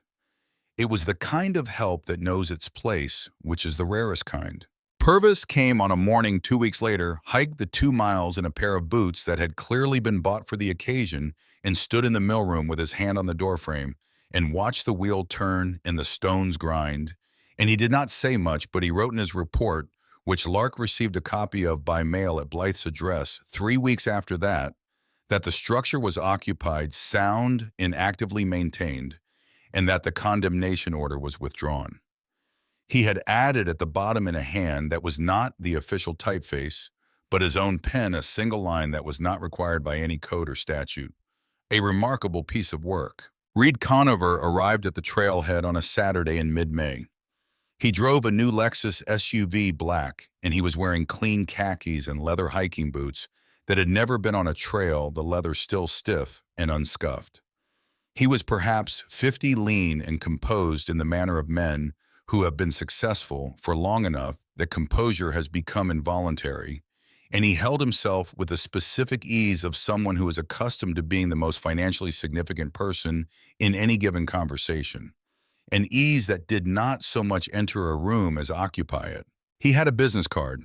He gave it to Lark with both hands, which was a gesture she recognized from a magazine article about business customs she had read in the waiting room of a dentist's office 3 years before. A gesture meant to convey respect, and that conveyed to her mostly that he had learned it from a magazine too. His card said Reed Conover, VAVP Development, Blue Ridge Heritage Properties, Asheville, NC. I've been following the tax parcel records, he said pleasantly. Your purchase came up in our monitoring system. We've been interested in this property for some time longer than you've owned it. He paused, letting her absorb that the interest predated her, that she had stepped into the middle of a story already in progress. We're developing a portfolio of heritage destinations in the western North Carolina region. Working grist mills are extraordinarily rare. People will drive 3 hours and pay $40 to watch one turn. They draw significant visitor interest, gift shops, tours, a bed and breakfast component. We've commissioned a study. He said the number with the practiced neutrality of someone who knows the number is large and wants you to know he knows it. $180,000, he said. Cash, 30-day close, no contingencies. You'd walk away with more money than you'd know what to do with, and we'd take the burden of this place off your hands. She looked at him. She thought about the number. She let herself think about it clearly and honestly without flinching from what it was, which was more money than anyone in her family had ever had, more money than Vera had earned in any 5-year stretch of her adult life, more money than Silas Greer had saved in nearly 40 years of grinding corn. She thought about what you could do with $180,000 when you were 18 years old with a garbage bag of clothes. You could buy a house with a lock that no one could change. You could go to college the way her mother almost had. You could be, for the first time in your life, financially safe, which was a kind of safety she had never once tasted and had wanted with a hunger that had shaped her since she was old enough to want anything. And then she thought about Cutter Baines and his 4-generation seed corn sitting in a sack inside her door. She thought about Odell Maynard standing in the mill room with her hand on the grinding stone, not inspecting it but remembering it. her eyes wet with a thing 60 years deep. She thought about the sound of the wheel turning, for the first time in 60 years, felt through the stone floor of a building that Silas Greer's grandfather had built in 1871 with stones he cut from this creek bed. She thought about the words on the back of the letter, "Clara, my girl, the mill is yours. I built every stone of it for you," and about the fact that this man in his unscuffed boots wanted to turn that into a gift shop. "No," she said. Reed Conover received this with the equanimity of someone who expected it and had prepared for it. He nodded once, put his hands in his pockets. "The offer stands," he said. "People in your situation sometimes find their position changes. A long winter, an injury way out here 2 miles from a road. The realities of a place like this have a way of asserting themselves." He said it without malice, which was almost more offensive than if he had said it with malice, because it meant he was not even trying to threaten her, only informing her, simply reporting what he considered a fact about the trajectory of situations like hers, the way you might tell someone it was going to rain. "Okay," she said. He gave her a second business card, held it out with two hands again, and she took it, because refusing it would have been a gesture, and she did not have time for gestures.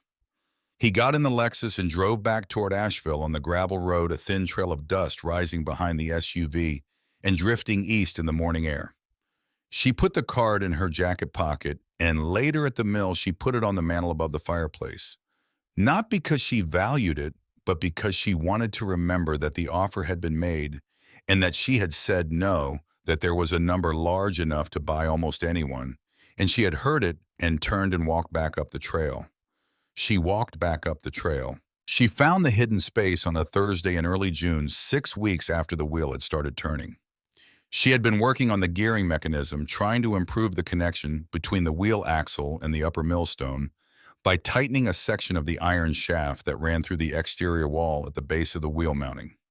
The connection point was in the lower corner of the millroom wall, where the interior wall met the floor, and she had been chipping at a section of deteriorated pointing around the shaft fitting with a cold chisel to reseat it properly when the chisel went further into the wall than it should have, sliding past where solid stone should have been into a softer give. She stopped. She tapped with the chisel handle along the wall, listening the way she listened to everything. The stone in that section sounded different from the surrounding wall, not hollow exactly, but less solid.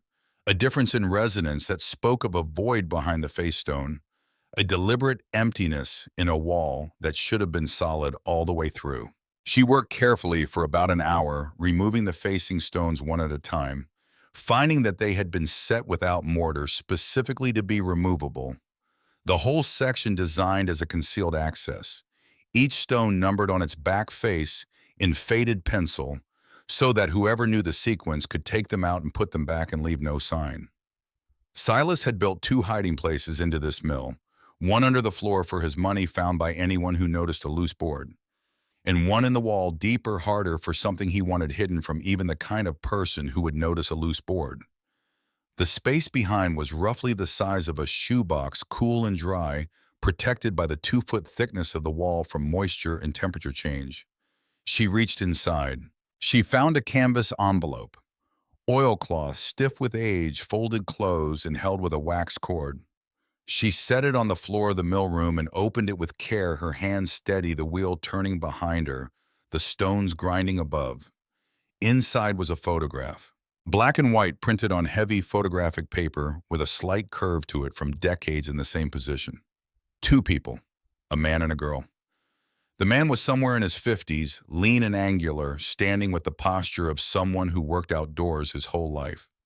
He was not looking at the camera, but slightly past it, in the way of men of that generation who were not entirely comfortable being photographed, who regarded the camera as a kind of mild imposition to be endured. The girl was perhaps 8 years old. She stood beside the man with one hand in his, her other hand raised slightly, pointing at something outside the frame of the photograph. Her face turned toward where she was pointing so that what you saw was her profile and the back of her hair, and the eager motion of her arm, a child caught in the act of showing her father something. Look at that, the most ordinary and the most heartbreaking gesture in the world. On the back of the photograph in pencil, Silas and Clara, 1947, Lark held the photograph in both hands. Behind the photograph was a folded sheet of paper, different from Silas's letter thinner, more official in its format, the language typed rather than handwritten. It was a form of some kind worn soft at the folds, the type slightly faded but legible. She read it. It was a record of transfer. Not a legal document in any formal sense, but a record nonetheless, the kind of document created by an institution to track the movement of persons in its care. The institution was the Holston Children's Home, Knoxville, Tennessee. The date was March 14, 1952. The child's name was listed as Clara Ann Greer, female, age 13. The section for guardian or responsible party listed Silas Greer, Father Beckett, Creek Road, Madison County, North Carolina. Unable to maintain custody due to financial hardship following flood damage 1951 season. She read it again. Clara had not left. She had been sent. Silas had not abandoned his daughter. He had lost his harvest in the 1951 flood. She would later learn from Odell that the flood of 1951 had been catastrophic in the Madison County watershed, washing out crops and bottomland farms throughout the French Broad Valley, drowning livestock, taking houses off their foundations, and carrying them downstream. And without a harvest, there had been no grain to mill. And without grain to mill, there had been nothing to grind and nothing to trade. And a man alone in the mountains in 1951, a widower, she guessed. Since there was no mother anywhere in the story, a man alone with a 13-year-old daughter and nothing coming in until spring. And maybe not then, was a man facing choices that no person should have to face, but that people have always faced and made, in the dark alone, choosing the least unbearable of several unbearable things. He had sent Clara to Knoxville, to a children's home where she would be fed and sheltered and kept warm through a winter he could not keep her warm through himself. He had spent the next 6 years grinding grain and saving money and putting it in mason jars under the floor of the upper room, sending what he could afford to the children's home, the money orders Jessie would later tell her about waiting. Growing old, writing a letter in April of 1958, in case he did not live long enough to give the mill to Claire himself, building 2 hiding places, one for the money and one for the proof of what he had done, and why the photograph in the transfer paper, the evidence that he had not thrown his daughter away, but had given her up to keep her alive, and had meant the whole time to get her back. He had died in 1962. He had died without getting her back. Lark sat on the stone floor of the mill room with the photograph of Silas and Clara Greer in her hands and listened to the water wheel turning outside its paddles, catching the water in the sluice and releasing it in arcs. The grinding stones above her head rotating with the low circular murmur she had come to know. The way you come to know a sound you live inside of the sound of the creek rising through the stone beneath her. He had saved for nearly 40 years to give his daughter a mill. He had never gotten the chance. She understood that kind of saving. She understood saving for a future you are not sure you will reach in a sock in a mason jar against a day that someone else might prevent from ever coming. She had $214 in a sock once, and a lock got changed before she could use it. He had $30,000 in jars, and he died before his daughter could come up the trail. She set the photograph very carefully on the flat surface of the lower millstone and placed the transfer document beside it, and she sat for a long time in the working mill and thought about what she held and what it meant and what, if anything, she could do about it. Outside the wheel turned. The creek ran. The June light moved across the stone walls and the iron fittings and the 2 round stones that had been grinding grain in this valley since before any living person could remember. The question of Clara Greer, wherever she had gone, whatever had become of her after Knoxville, after childhood, after all the years since 1952, that question had been sitting behind a stone wall in this mill room for more than 60 years. It was sitting in her hands now, and she found that she could not put it down. The flour sold out every week. Blythe put it on the counter at Flour and Stone on Thursday mornings in brown paper bags that Lark had folded and filled and sealed with a strip of masking tape at the mill the evening before, each one labeled in her own handwriting with a black marker. Greer Mill Stone ground cornmeal and Greer Mill Stone ground. Wheat flour and the date of grinding. $6 a pound for the cornmeal, $8 for the wheat. By Thursday afternoon, the shelf was empty. By Friday morning, Blythe had a waiting list that she kept in a spiral notebook behind the counter, 3 pages of names and phone numbers that grew through the summer like the creek grew after rain. The flour tasted like something. That was the thing people said when they tried to explain it to people who had not tried it yet. And it was the thing those people said in turn when they tried to explain it after that, because it was both accurate and insufficient as a description. It tasted like something. It tasted like the grain it came from, which sounds obvious, but which is not obvious to anyone who has eaten only commercial flour. Flour that has been processed and bleached and stripped of the germ and the bran and all the parts of the grain that contain flavor and nutrition, leaving behind a white powder that is structurally useful for baking, but which has had its identity removed along with everything else.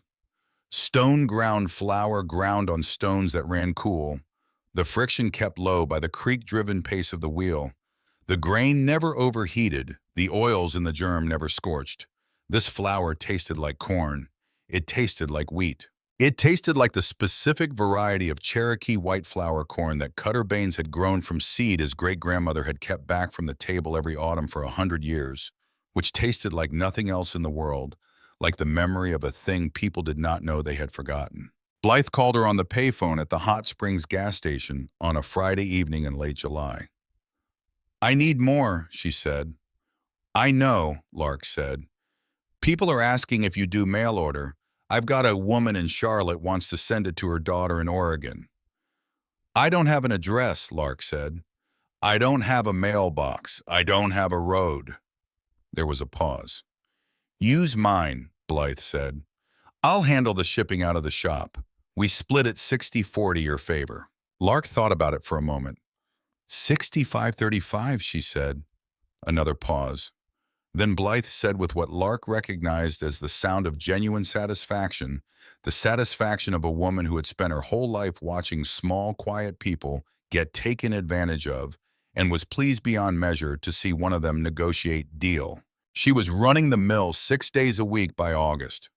Cutter brought grain his own Cherokee white and the Bloody Butcher Dent corn plus soft red winter wheat from 2 other farms in the valley that he had apparently recruited into the arrangement during some quiet period when Lark had not been watching.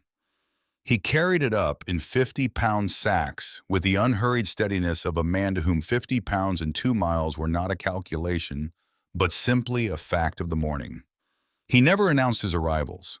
He appeared and set the sacks by the door and accepted a cup of coffee from the wood stove and drank it, standing on the trail, looking at the water wheel, and occasionally said something that was worth the silence that preceded it.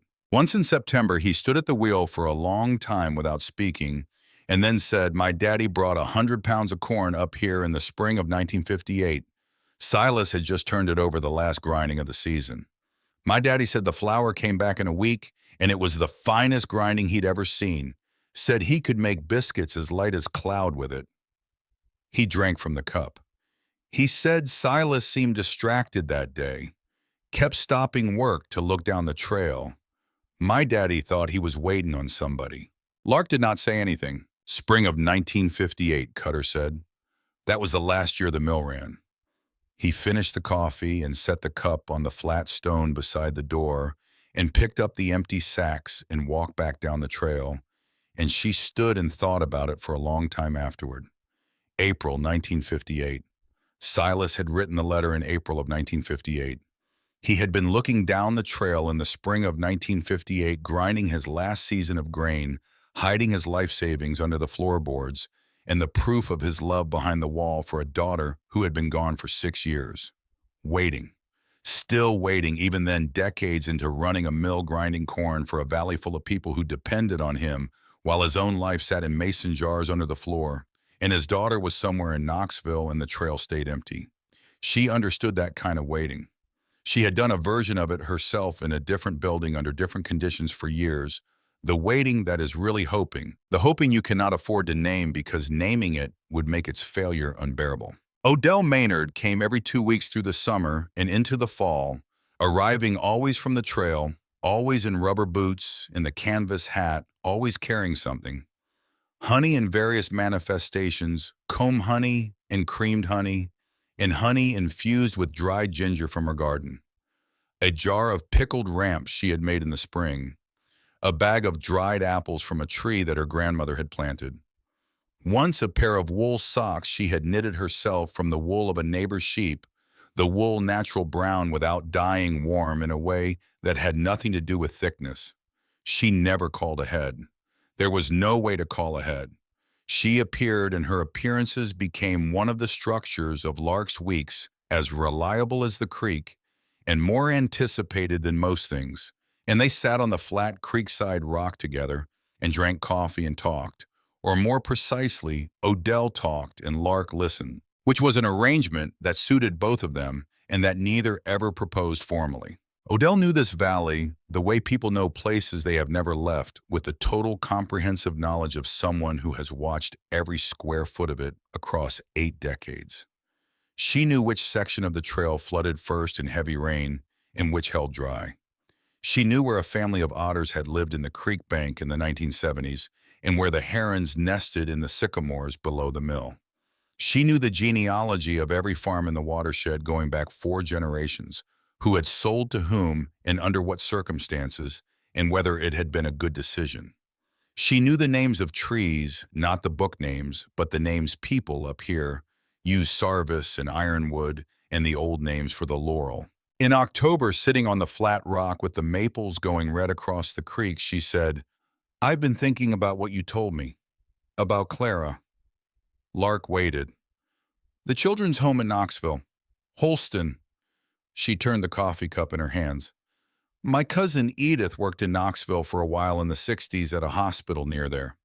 I remember her saying once years ago that there was a woman at the Holston home, a girl who had grown up there, and then stayed on as staff after she aged out instead of leaving. Edith thought it was strange. She said the girl wouldn't leave, like she was waiting for somebody to come get her, and couldn't bring herself to move on with her life until they did. I never connected it to Silas. Never knew the whole story, then none of us did." She paused. "But it fits the time. And it fits a child who'd been told her daddy was coming back." She looked at the water. If that girl was Clara and she stayed in Knoxville, she might have made a life there, might have had a family. She put the cup down on the rock.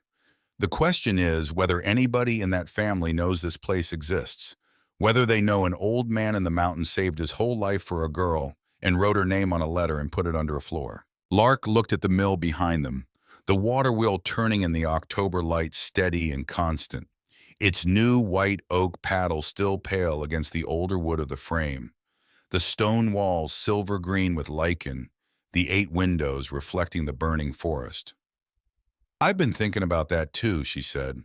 The first snow came in early December. It arrived overnight, a quiet accumulation that she heard the beginning of before she slept, the particular silence that precedes snow in a mountain forest, a held breath, a cessation of the small sounds that normally populate the night. She woke to find the world outside the 8 windows transformed the forest floor white and unbroken. The creek banks edged with snow that hung over the water in thin projecting shelves. Gravity and surface tension in long, slow negotiation. The water wheel dusted on its upper arc, each paddle holding a small, precise ridge of white on its top edge. She built the fire up and stood at the south window with her coffee and looked at it. She had never lived inside a winter before. She had lived through winters in the house in Asheville, inside walls that kept the weather theoretical, passing through it in a car or under an umbrella, arriving somewhere warm before the cold became real. Here the winter was not theoretical, it was structural. It was the medium she moved through and in and against, and it had qualities she was learning the way she had learned the trail and the wheel and the stones by daily exposure, until the knowledge became physical and then became automatic and then became hers. The stone walls, 2 feet thick, were slow to respond to temperature change in either direction. They absorbed the cold gradually and gave it up gradually, so the interior temperature of the mill fluctuated less than the exterior by 30 degrees or more. On nights when the outside dropped to single digits, the upstairs room stayed in the low 40s without the fire. With the fire, the room was warm enough to read in a shirt. She burned oak and hickory that she had spent October splitting and stacking under a tarp on the south side of the building rounds. She had bucked from a blowdown on the hillside above the mill, the wood already seasoned by its years on the ground. She learned to bank the fire at night and feed it at first light to keep a cast iron pot of water on the stove surface at all times for humidity and for the tea and the cooking water and the washing water to sleep with her boots near the stove rather than across the room. The creak never stopped. That was the thing she returned to in the deep of winter, in the nights when the temperature outside dropped past what felt survivable, and the fire had burned low, and she lay in the bed she had built from locust posts and chestnut planks under 2 wool blankets and a down sleeping bag. She listened, and the creek was always there. Even under ice, even when its surface froze solid in the narrow sections, and the ice extended partway across the main channel, in thin plates that caught the moonlight. Even then, she could hear the water moving underneath a muffled lower sound.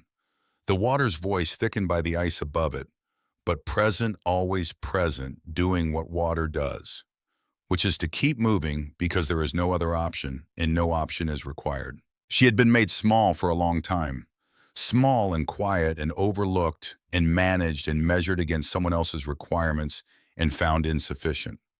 She was beginning to understand that first winter, what Silas had understood, what his grandfather had understood when he chose this particular bend of creek in this particular hollow and built a building that turned grain into flour, that the measure of a thing is not its size but its usefulness, that the creek beside her was narrow enough to jump across in most places and had been shaping the valley it ran through since before anyone thought to measure it.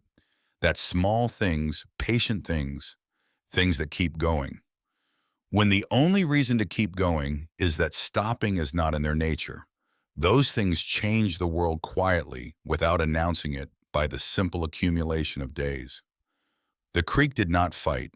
It did not push. It found the path of least resistance, and it followed it. And over years and decades and centuries, it carved a valley out of solid rock. That was a thing she meant to remember.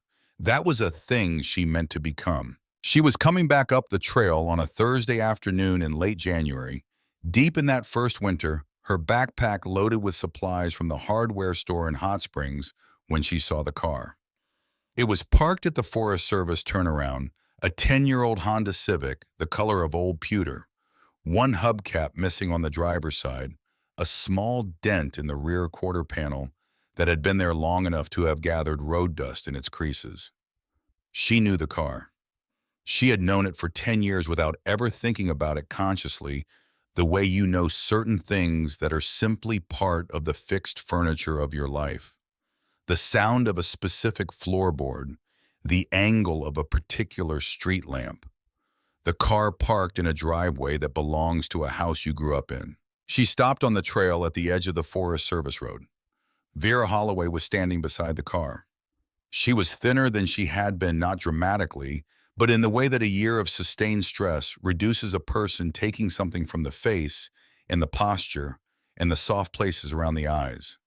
She was wearing a winter coat that Lark recognized, a gray wool coat she had owned for years, and her hands were in her pockets, and she was looking at the trailhead sign, not at Lark, as though she had been studying it for some time and had not yet decided what to do about it, as though the sign held some instruction she was trying to read. Lark stood at the edge of the road and looked at her. Her mother looked up.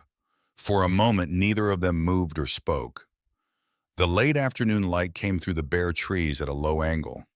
The January light that is more horizontal than vertical, that makes shadows very long and makes everything look like it is near the end of something. The creek could be heard faintly from here 2 miles upstream, a distant murmur behind the wind in the bare branches. Vera said, "I left him." Lark said nothing. "In September," Vera said. "I've been staying with my cousin in Waynesville. I've been..." She stopped and started again the way people do when the rehearsed version of a speech meets the actual person it was rehearsed for and falls apart. I went back to work. There's a vet clinic in Waynesville on Champion Drive. They needed a tech. I'm a tech again, after all these years. She said it like a confession and like a small, impossible pride both at once. I'm good at it. I'd forgotten I was good at something. She was not asking for anything yet. Lark could see that she was being careful not to ask for anything, that she had made some internal decision before she got in the car and drove here, that she would not ask, that she would only offer what she had, which was her presence and her history and the brute physical fact that she had gotten in a car and driven 2.5 hours and parked at the edge of a national forest and walked the last bit of gravel and stood in the cold for an hour beside a sign because she did not know what else to do and could not think of anything to do but be there. It's cold, Lark said. How long have you been standing here? About an hour, Vera said. Lark looked at her for a moment longer. The January light, the pewter Civic with the missing hubcap, her mother's hands in the pockets of the gray coat, her face carrying all the years of the house in Asheville, like a weather map carries the record of past systems, the storms and the calms, and the long gray stretches in between. It's 2 miles, Lark said. The trail's icy in the shaded sections. Watch your feet. She turned and walked into the forest. She did not look back to see if Vera followed, because the looking back was not something she was ready to do yet, because to look back would be to offer something she had not decided to offer and could not yet take back if she changed her mind. She listened, and after a moment, she heard the sound of footsteps on the packed snow behind her. Tentative at first on the uneven ground, and then steadier as her mother found the rhythm of the trail. The rhythm Lark herself had found in the first weeks, the placement of feet, the reading of the ground. They walked the 2 miles without speaking, the daughter ahead and the mother behind the creek, running beside them the whole way, telling its truth over and over, having nothing to hide. When they came around the bend and the mill appeared, Vera stopped. Lark walked onto the door and set her backpack against the outside wall and turned. Vera was standing in the trail looking at the mill at the water wheel, turning in the late light, the pale new paddles in the dark old frame, the water catching and releasing in arcs at the stone walls, in the 8 windows, in the thin thread of smoke rising from the chimney into the cold blue dusk at the creek bank, in the flat rock where Lark sat in the evenings, and the grinding stones visible through the open millroom door. Her face was doing something complicated, the face of a woman seeing what her daughter had made out of nothing, out of $10 and a garbage bag in a single year alone. He built this, she said, the man who owned it. His grandfather, Lark said, in 1871. He left it to his father left it to him. Vera was quiet. Then in a voice that was not quite steady, it's standing. Yes, Lark said. Come inside. That night, for the first time in more than a year, Lark slept in the same building as her mother.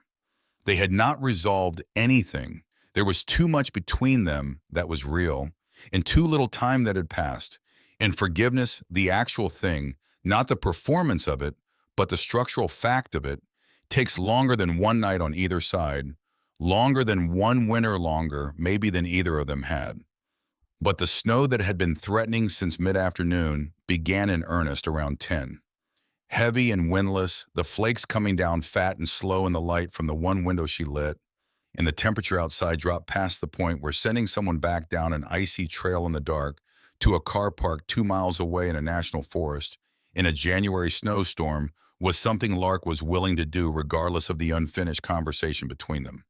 There were some things you did not do to a person, even a person who had failed you. There were some things you did not become, even to someone who had let you be made small. Lark had decided somewhere on the walk up the trail that she was not going to be a locked door. Whatever else she became, she was not going to be that.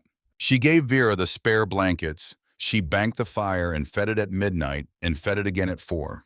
She lay in her bed and listened to the creak in her mother's breathing, a sound she had not heard in over a year, a sound from childhood in the snow falling on the roof she had built with a sprained wrist, in a February that felt like a long time ago, and was not, in fact, a long time ago at all, was less than a year ago, though it felt like it belonged to a different person's life. In the morning, Vera got up before Lark and built the fire. Lark came down the narrow stair to find it already going, the kettle already on. Her mother standing at the south window, watching the snow-covered forest, with the particular stillness of someone who has not been still in a long time, who has been bracing for so long that stillness feels foreign. There was coffee. There were 2 cups. They sat on opposite sides of the small table and drank it, and the wheel turned outside in the white morning, half buried in snow, but turning still, the creek keeping it going the way the creek kept everything going. "I want to help," Vera said, "with the mill, with whatever needs doing. I'm not asking to stay. I'm not asking you to forgive me. I know better than to ask that. I'm just saying that I know how to work, and I know how to be useful, and if there's something here that needs doing that I can do, I'd like to do it. For its own sake. For no reason." Lark held her cup in both hands, feeling the heat of it move into her fingers. "I'm not ready to forgive you," she said. "I want you to know that. I'm not going to pretend the last 12 years didn't happen because you're sad now and you left him now. You watched. For years you watched and you went quiet, and you let me go quiet too, because it was easier and a child shouldn't have to learn to disappear in her own house." "I know," Vera said. She did not flinch from it. She had clearly said it to herself many times in the gray coat in the cousin's spare room in Waynesville in the long nights. "I know all of that. Every word of it is true, and I'm not going to argue with any of it." "I'm not saying no," Lark said. "I'm saying it takes time. I'm saying you don't get the year back by driving here in the snow, but I'm not saying no." "I have time," Vera said. "I have all the time there is. I'm not in a hurry. I've spent a long time being in a hurry to get out of rooms, and I'm done with that. I can be slow now. Slow is all I want to be." Lark looked at her mother for a long moment. Then she set down her cup. "The gearing on the west side needs adjusting," she said. "I've been putting it off because I can't hold the iron fitting steady and drive the pin at the same time. It takes 2 people, and I've only got me." "Show me," Vera said. Blythe came to the mill for the first time in March. She had not come before. She had offered several times in the practical way she offered things without pressure, as information available to be accepted or declined without either being significant, and Lark had not declined and had also not accepted, which Blythe had understood correctly as meaning not yet, and had waited accordingly. She was a patient woman. She had been kneading bread since before Lark was born, and patience was built into her relationship with time, into the way she let dough rise on its own schedule and refused to rush it, knowing that some things cannot be hurried without being ruined. She arrived on a Saturday morning in mud season when the trail was at its worst, the thaw-freeze cycle reducing the packed earth to a surface that sucked at boots and coated everything in a gray clay that had no intention of releasing its grip. She wore tall rubber boots and carried a canvas bag over one shoulder and a second bag in her other hand, and she arrived at the mill slightly winded from the climb, but otherwise the same as she had always been, substantial and present, and not requiring any response in particular. Vera was there at the mill that day, the 2 women meeting for the first time. The woman who had failed the child and the woman who had caught her regarding each other with a wary courtesy that contained a whole conversation neither of them would ever have out loud, and then setting it aside because there was a mill to attend to and the present was more interesting than the past. Blythe stood in the mill room for a long time watching the wheel and listening to the stones. She put her hand on the runner stone the way Odell Maynard had, not inspecting, but something more interior, some form of reception that bypassed assessment and went directly to understanding. Her forearms, developed by 40 years of dough, rested on the stone surface, and she closed her eyes and stayed that way, and the stone turned slowly under the heel of her hand, and the cornmeal dust hung in the air in the light from the window. When she opened her eyes, she looked at Lark. "I have something for you," she said. "I've had it a long time, longer than I've known you. I wasn't sure what to do with it, and then you came into the bakery at 4 in the morning asking for work, and I still wasn't sure. And then you bought this place, and I thought maybe, And then you got the mill running, the actual wheel turning, and I thought, she paused, and Blythe Sutton did not pause often and did not do it the way uncertain people did it. So when she did it meant something was being weighed on a serious scale. I thought if the wheel runs and the stones turn and someone is keeping this going, then what I've been holding belongs here, with you, with the mill. It doesn't belong in a drawer in my apartment anymore. It never did. She set the canvas bag on the surface of the bedstone and opened it and took out a large envelope. Not new. Old, the manila paper soft and mottled with age, the flap sealed with a strip of tape that had dried out years ago and resealed only partially, the corner of the flap lifting. It had been opened and closed multiple times. The way you open and close something you don't know what to do with, but can't bring yourself to let go of the way you take a thing out and look at it and put it back year after year. In 2003, Blythe said, I was new to Flower & Stone. I just bought it from the previous owner, a man named Harker, who had run it for 30 years and was winding down moving to Florida to be near his grandchildren. The first week I took over, before he'd finished clearing out, a woman came into the bakery. She was somewhere in her 60s. She'd driven all the way from Knoxville. She asked about the Greer Mill, said she'd been trying to get up here for years, that the road wasn't passable, that she'd asked a ranger one time, and he'd told her the trail was too rough and too far, and she'd gone home and waited and tried again. And Blythe put her hand flat on the envelope. She had a bad heart. She told us plain, the way some people her age will tell you their whole medical history standing at a counter.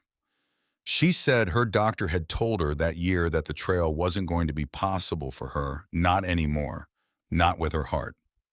She couldn't make 2 miles in that terrain. Her body wouldn't carry her to the one place in the world she wanted to go. She looked at Lark, and then at Vera, and then back at Lark. She wrote a letter right there at the counter on a piece of bakery paper, and then she went home and mailed a better copy. She left it with Harker, and she left her address in Knoxville, and she asked him to get it to whoever was living at the mill, if anyone ever was. Harker gave it to me when he handed over the keys. Said he'd never found anyone up there to give it to. Said as far as he knew, the place was empty and had been empty his whole life and would be empty forever, and he was sorry, but he didn't know what else to do with it but pass it along, and now it was my problem. She slid the envelope across the stone to Lark. She left her name, Blythe said, Clara Greer. She said her family name was Greer and that her father had built the mill and that she'd grown up there. Lark did not pick it up right away. She looked at the envelope on the gray surface of the bedstone in the light from the window, the cornmeal dust settling on it, the soft, worn manila that had been opened and closed for 20 years by a woman who did not know what she was holding either, and she felt the whole shape of the thing arrive in her at once, the way the most important things arrived in her chest before her head. Clara had come. Clara had come as close as a bakery 7 miles down a mountain road, and her heart had stopped her 2 miles short of the place her father built. And she had written a letter and gone home and waited and died. And the letter had sat in a drawer for 20 years until a small girl who had also been thrown away came up a trail and made the wheel turn again. She picked it up. She did not open it there. She took it upstairs to the table by the south window, and she sat down, and Blythe and Vera stayed below in the mill room by some shared understanding and gave her the room. Inside was a single sheet of paper folded in thirds. The handwriting was deliberate and slightly effortful, the writing of someone for whom the physical act had become harder than it once was, the letters formed with care, but with a faint tremor in the longer strokes.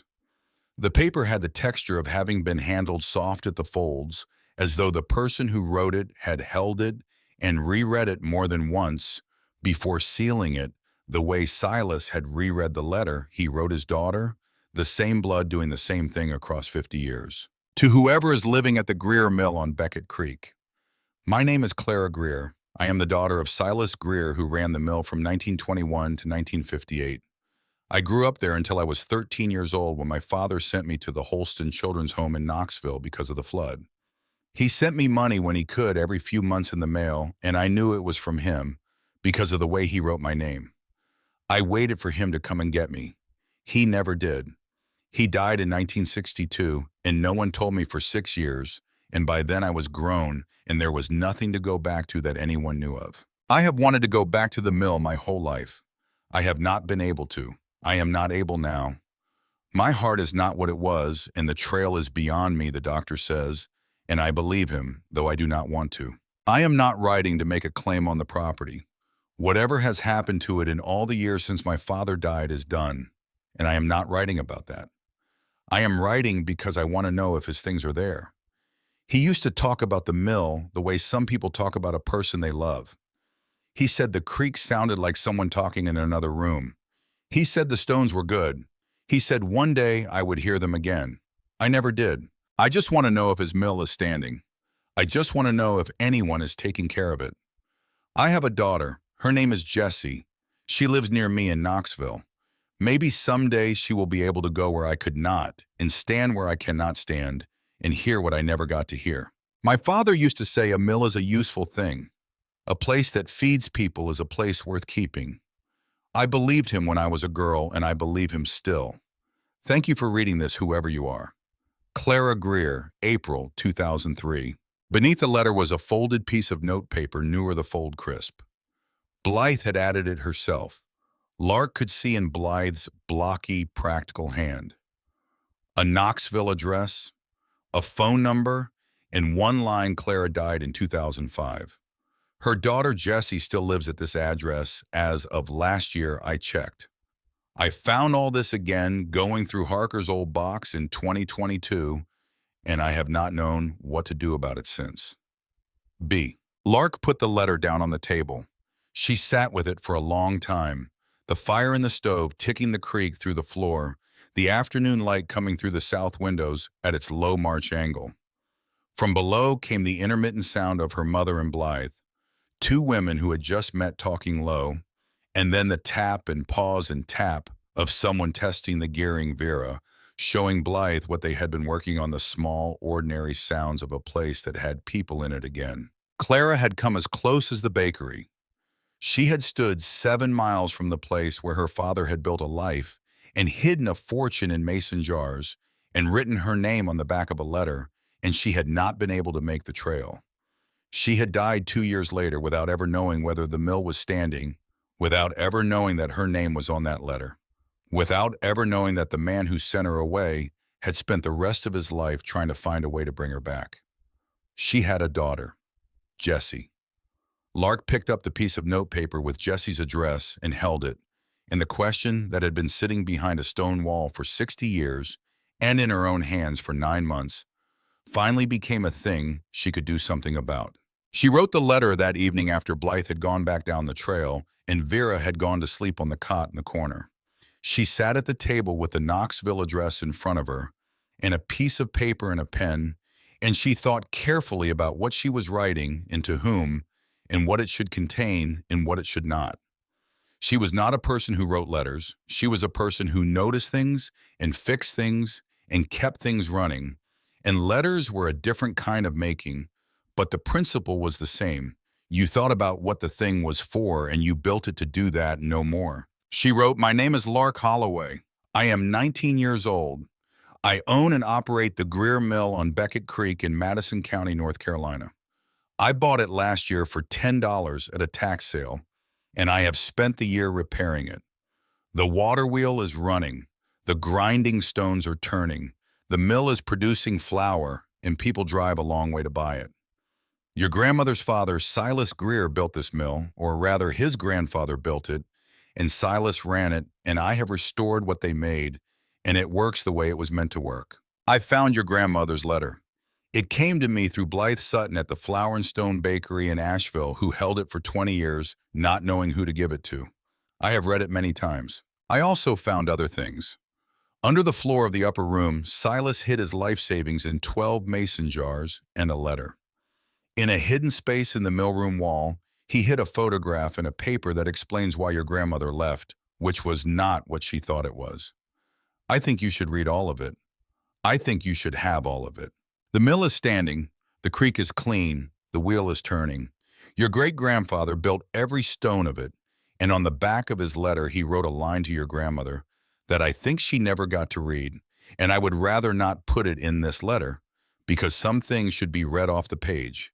He wrote them on and not copied out by a stranger. If you want to come and see it and to read it where he wrote it, you are welcome here. I will help you up the trail if you need help. Lark Holloway. She folded the letter and addressed the envelope and drove to the post office in Hot Springs the next morning through the mud and the thaw and mailed it. And then she went back up the trail and ground 40 pounds of wheat and did not let herself think about it because thinking about a thing you have sent into the world and cannot call back is a way of wearing yourself out for no purpose. Jessie arrived on a Tuesday in late May. She drove from Knoxville in a blue Ford pickup and parked at the Forest Service turnaround and walked the 2 miles up the trail with a day pack on her back. And when she came around the bend and saw the mill, she stopped in the trail and stood still for a long moment, the way her mother might have stood, the way Odell had stood, the way everyone stood the first time, as though the building required a pause before it could be approached. She was in her early 50s, medium height, with the build of someone who worked physically strong across the shoulders with gray coming into her dark hair. At the temples that she wore, pulled back simply, and she had the quality of self-containment that belongs to people who have carried difficult things for a long time and have organized themselves around the weight, who have built their lives the way Clara built hers, around an absence at the center. Lark met her at the door. They looked at each other for a moment, two people who had been connected by a place and a man and a series of letters, and 60 years before they had ever stood in the same physical space. There was nothing performative about the moment. It simply was what it was. "The wheel is running," Jessie said. "Yes," Lark said. "My mother described that sound to me, the wheel and the water. She'd heard it as a small child before she went to Knoxville. She said—" Jessie stopped and started again the family habit, the gathering before the hard sentence. She said her father told her the sound of the stones carried down the valley on still mornings, that people could hear it from their porches and know things were working the way they should. She used to say that to me when I was little. I didn't know what it meant. I thought it was just a thing she said. She was looking at the wheel. The May Creek was full and fast with spring runoff, and the wheel was turning at its best pace, the water hitting each paddle with authority, the arcs off the trailing edge catching the morning light and throwing it back in pieces. "That's what she always talked about," Jessie said. "Not the place, really. Not the building, the sound. She talked about the sound her whole life." She was quiet for a moment, and then she said, "She drove here in 2003.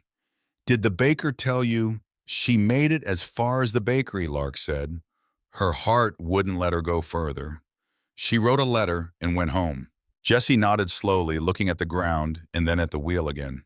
"She came home from that trip and cried for 2 days," she said. "First time I'd ever seen my mother cry. Only time.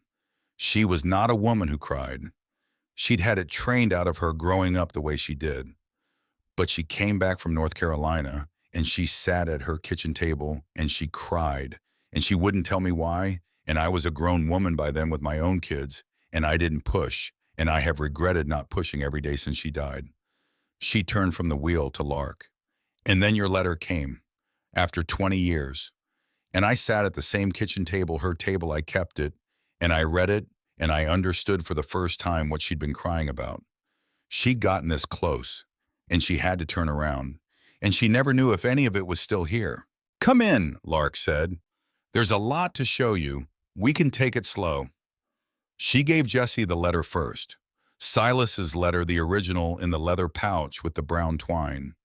She set it on the table by the south window, the same table where she had read Clara's letter, and Jessie untied the twine and unfolded the paper with the care that the age of it required, and read it, the whole valley quiet around them, the wheel turning below the stones, grinding their low note up through the floor. She read it through once without speaking. Then she turned it over and read the 2 lines on the back. "Clara, my girl, if you find this first, the mill is yours. I built every stone of it for you." She read it again. She put the letter down on the table. She put her hands flat on the table on either side of it, the way her grandfather might have put his hands on a millstone. She looked at the ceiling for a moment, and then she looked at the south window, at the forest outside the May Forest, in full leaf, the chestnut oaks and the tulip poplars, and the rhododendron showing its first purple blooms along the creek bank. Then she looked down at her hands. She did not cry. She was still for a long time, and then she breathed in slowly and let it out. And when she spoke, her voice was steady in the way that costs something to keep steady. She never knew, she said. If she'd known he wrote her name on this letter, if she'd known what was here all those years. She stopped. She tried again. She spent 40 years thinking he sent her away because he didn't want her. She got his money in the mail every few months, the money orders, and she thought it was guilt. She thought it was a man paying off a debt to make himself feel better. She never. Her hand moved to the edge of the letter, her fingertips on the worn paper. She never once thought it was love. She never knew he was saving the whole thing for her. The mill, the money, all of it.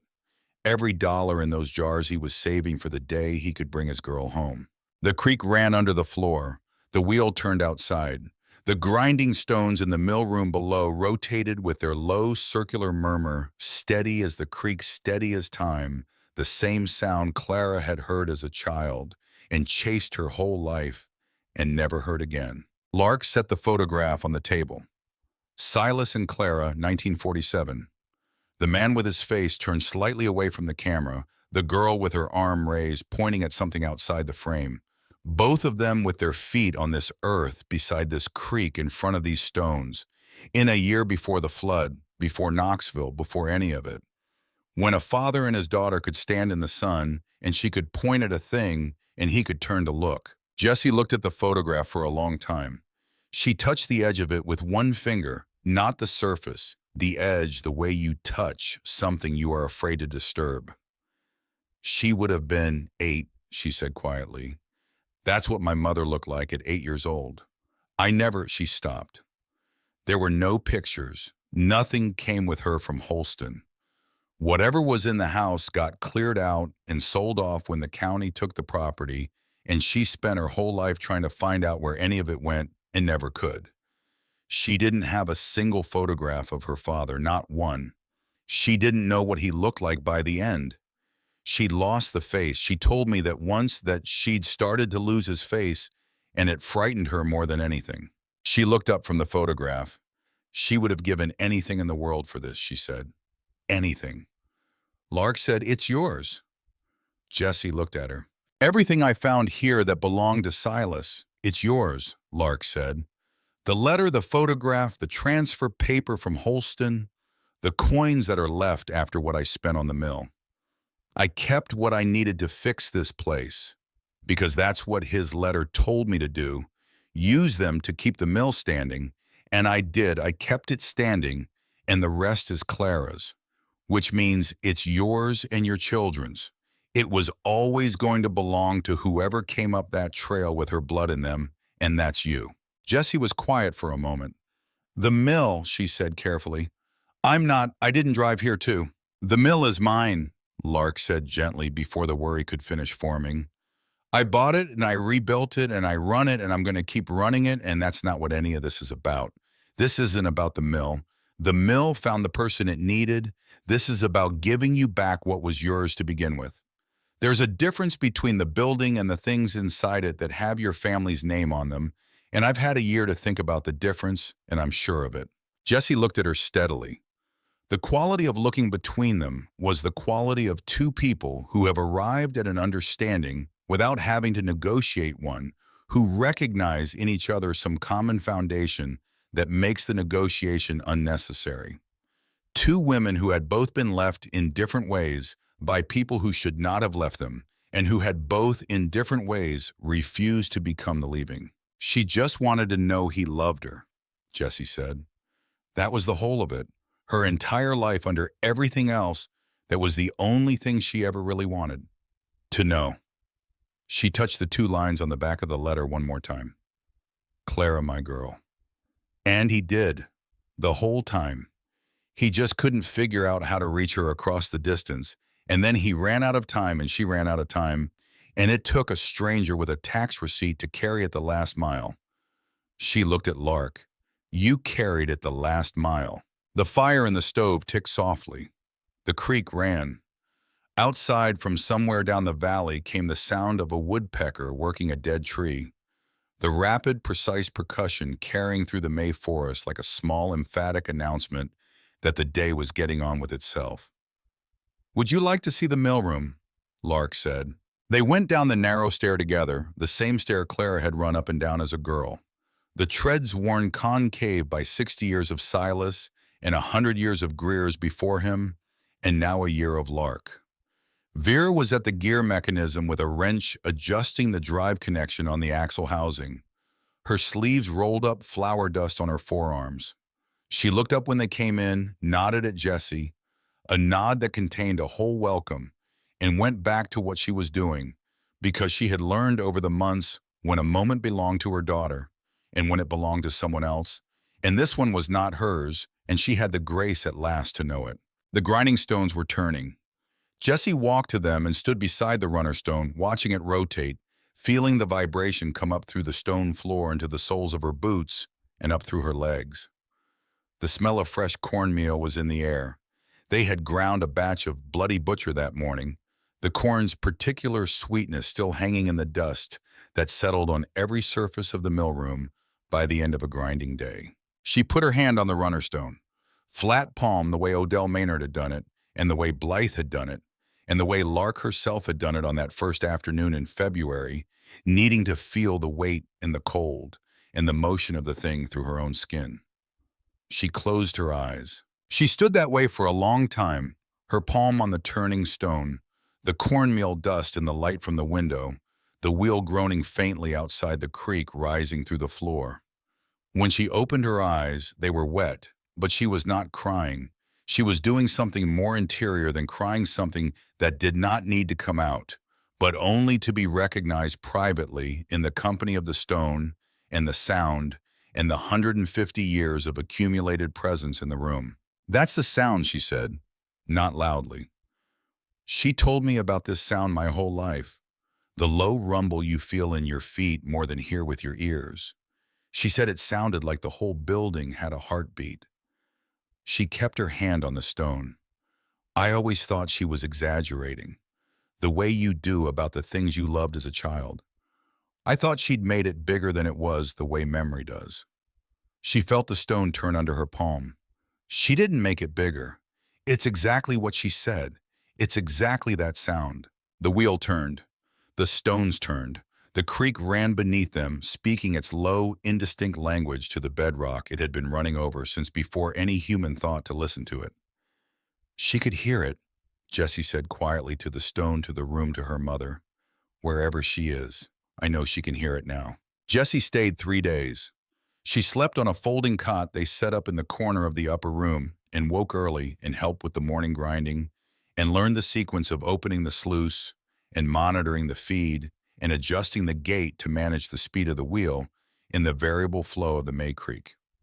She was competent with physical work in the way that people who have never thought of themselves as particularly mechanical sometimes turn out to be when placed in front of a machine that has a comprehensible logic and a willingness to be understood. And Lark thought, watching her, that it was in the blood that Silas was in those hands, that some things travel down a family line, whether or not anyone is there to teach them. In the evenings, they sat on the flat creekside rock and talked, the four of them. Sometimes Lark and Jesse and Vera and Blythe when Blythe stayed over, and sometimes just Lark and Jesse in the long May light, with the trees fully leafed and the trail a green tunnel of rhododendron and ironwood. Jessie talked about her mother the way Clara had organized her life around the absence at its center, building around the wound, rather than ever healing it, which is what most people do with the things they cannot change. She had been a careful woman, Clara Greer, careful and competent, and quietly lonely in the specific way of people who have learned not to need things, because needing things had historically led to disappointment. She had kept a postcard on her mantelpiece. Jessie said not a photograph of Silas, she had never had one, but a cheap postcard of the North Carolina mountains, the kind sold off a wire rack at a gas station, blue ridges receding into haze. She had bought it somewhere sometime and put it on the mantle, and Jessie had grown up with it there without ever understanding entirely what it meant to her mother, only that it meant something that could not be said directly, that it was a window her mother looked through to a place she could not reach. On the last morning before Jessie walked the trail back down to her truck, they stood outside the mill in the early light, the wheel turning in the fresh cold of the May morning, the creek running fast and clear over the pale stones. Jessie had the leather pouch in the photograph, in the transfer paper in her day pack, wrapped in a clean cloth, in the silver coins that remained which Lark had insisted on in a cloth bag, and the weight of all of it on her back was the weight of a story finally arriving where it had been trying to go for 60 years. My mother asked me something once near the end, Jessie said. She was in the hospital and her mind was wandering some the way it does. She asked me whether I thought her father had still been running the mill when she got old enough to come back. Whether the stones were still turning all those years while she was in Knoxville waiting. I didn't know what to tell her. I had no idea. I told her I was sure they were because that's what you say, but I didn't know, and I think she knew I didn't know. She looked at the wheel. I know now, she said. They weren't then. They'd stopped. He died and they stopped and they sat still for 60 years. She turned to Lark. But they're turning now, and I'm going to tell her. I know I know people don't. I know she's gone. She stopped and let it be what it was. I talked to her. I have since she died. I'm going to go to the cemetery when I get home, and I'm going to tell her the stones are running again and that someone is keeping the place the way her father asked, the way her father always wanted, and that I stood where she couldn't stand and put my hand on the stone, and that it's exactly the sound she said it was. Exactly that sound. Lark nodded. Tell her the flower sells out every week, she said. Tell her people drive 3 hours for it. Tell her it tastes like something. Jessie smiled, the first full smile Lark had seen from her in 3 days. A smile with her mother somewhere in it, and her great-grandfather somewhere in it too. She picked up her pack and settled it on her shoulders. She stood for a moment with the mill behind her and the creek beside her and the morning forest all around and the sound of the stones coming up through the stone walls of the building her great-great-grandfather had built in 1871 with stones. He cut from this creek bed, fitting them together without mortar, trusting the geometry and the weight, building a thing meant to outlast every hand that touched it. He was right, Jessie said. About the sound, it does carry. She looked up the valley and down it listening. You can hear it everywhere. She walked down the trail into the forest, and the rhododendron tunnel closed behind her, green and cool, and she was gone, carrying her family home in a day pack, the last mile of a 60-year journey, covered at last on foot downhill in the Maylight. Odell Maynard came in June, as she always came, in the rubber boots and the canvas hat this time, carrying a small jar of honey and a handful of dried lavender from her garden tied with a piece of string. She arrived to find the wheel running and the smell of fresh cornmeal on the air, and Vera Holloway at the hand pump in the kitchen above drawing water for the noon meal, a thing that had become ordinary. A mother in the kitchen and Lark in the mill room, adjusting the feed stone gap with a wedge of locust, and the whole place humming with the particular life of a place that has enough people in it, but not too many. Odell set the honey and the lavender on the flat rock by the creek and stood in the mill room doorway and watched the stones turn. Lark had told her over the spring, the whole of it, Clara in Knoxville and the flood and the letter in the wall, and Jessie told it in pieces across several of the visits, and Odell had received each piece with the stillness of a woman who had waited 60 years to learn the end of a story and was not going to rush the telling now that it had finally come. Cutter tells me you ground 40 pounds of wheat last week, she said. 42, Lark said. Odell was quiet. She looked at the gearing and the wheel and the arc of water coming off the paddles through the open downstream window. She looked at the mill room floor, clean swept the old iron fittings, oiled the wooden gear teeth, sound and tight, the work of a year, the work of 150 years, all of it holding. The summer I was 9, she said, I came up this trail 41 times. I kept count in a little paper book my mother gave me, made a mark each time. I've still got it somewhere. My mother sent me with corn and I brought back flour, and Silas always gave me something to eat and told me to watch my feet on the roots. She put her hand on the door frame, the old oak frame worn smooth at shoulder height, where 100 years of hands had rested, including, she did not have to say, the small hand of a girl named Clara. I'm 84 years old. I buried a husband and two of my brothers and most everyone I went to school with. I did not think I would hear these stones again before my own time came. I'd made my peace with not hearing them. You make your peace with a great many things at my age. It's most of what's left to do. She looked at Lark. But I've heard them, she said. Exactly that sound. The same sound from when I was a girl on that rock with a biscuit in my hand waiting. That's the sound. She let go of the doorframe and her hand came away with the faintest dusting of cornmeal on it. And she looked at it for a second, the flour on her old fingers, and then she wiped it gently on her trousers. Exactly that sound. She stayed for coffee as she always did, sitting on the flat creekside rock in the June morning, while the creek ran clear and fast over its pale stones, and the wheel turned steadily behind them, the new oak paddles weathering now to match the old frame, the old locust axle and the iron fittings that Silas's grandfather had forged in 1871, still in place, still doing what they were made to do, still holding the weight. Lark sat beside her and drank her coffee and listened to the water. In the mill room, the stones turned. In the kitchen above, Vera moved quietly, the sound of her steps familiar now on the chestnut floor, learning the rhythm of the building, the way all of them had learned it slowly and by repetition until it became the rhythm of her own days. There had been no single moment of forgiveness, no scene, no speech. There had been only the accumulation of days, the gearing fixed together, the meals cooked, the trail walk, the long, slow work of a creek, wearing down a stone, and somewhere in the accumulation, a thing had shifted. Not all the way, maybe never all the way, but far enough that a mother and a daughter could share a kitchen in a silence, and have the silence be a peaceful one. Reed Conover had sent a third letter in April. The third offer the number higher this time.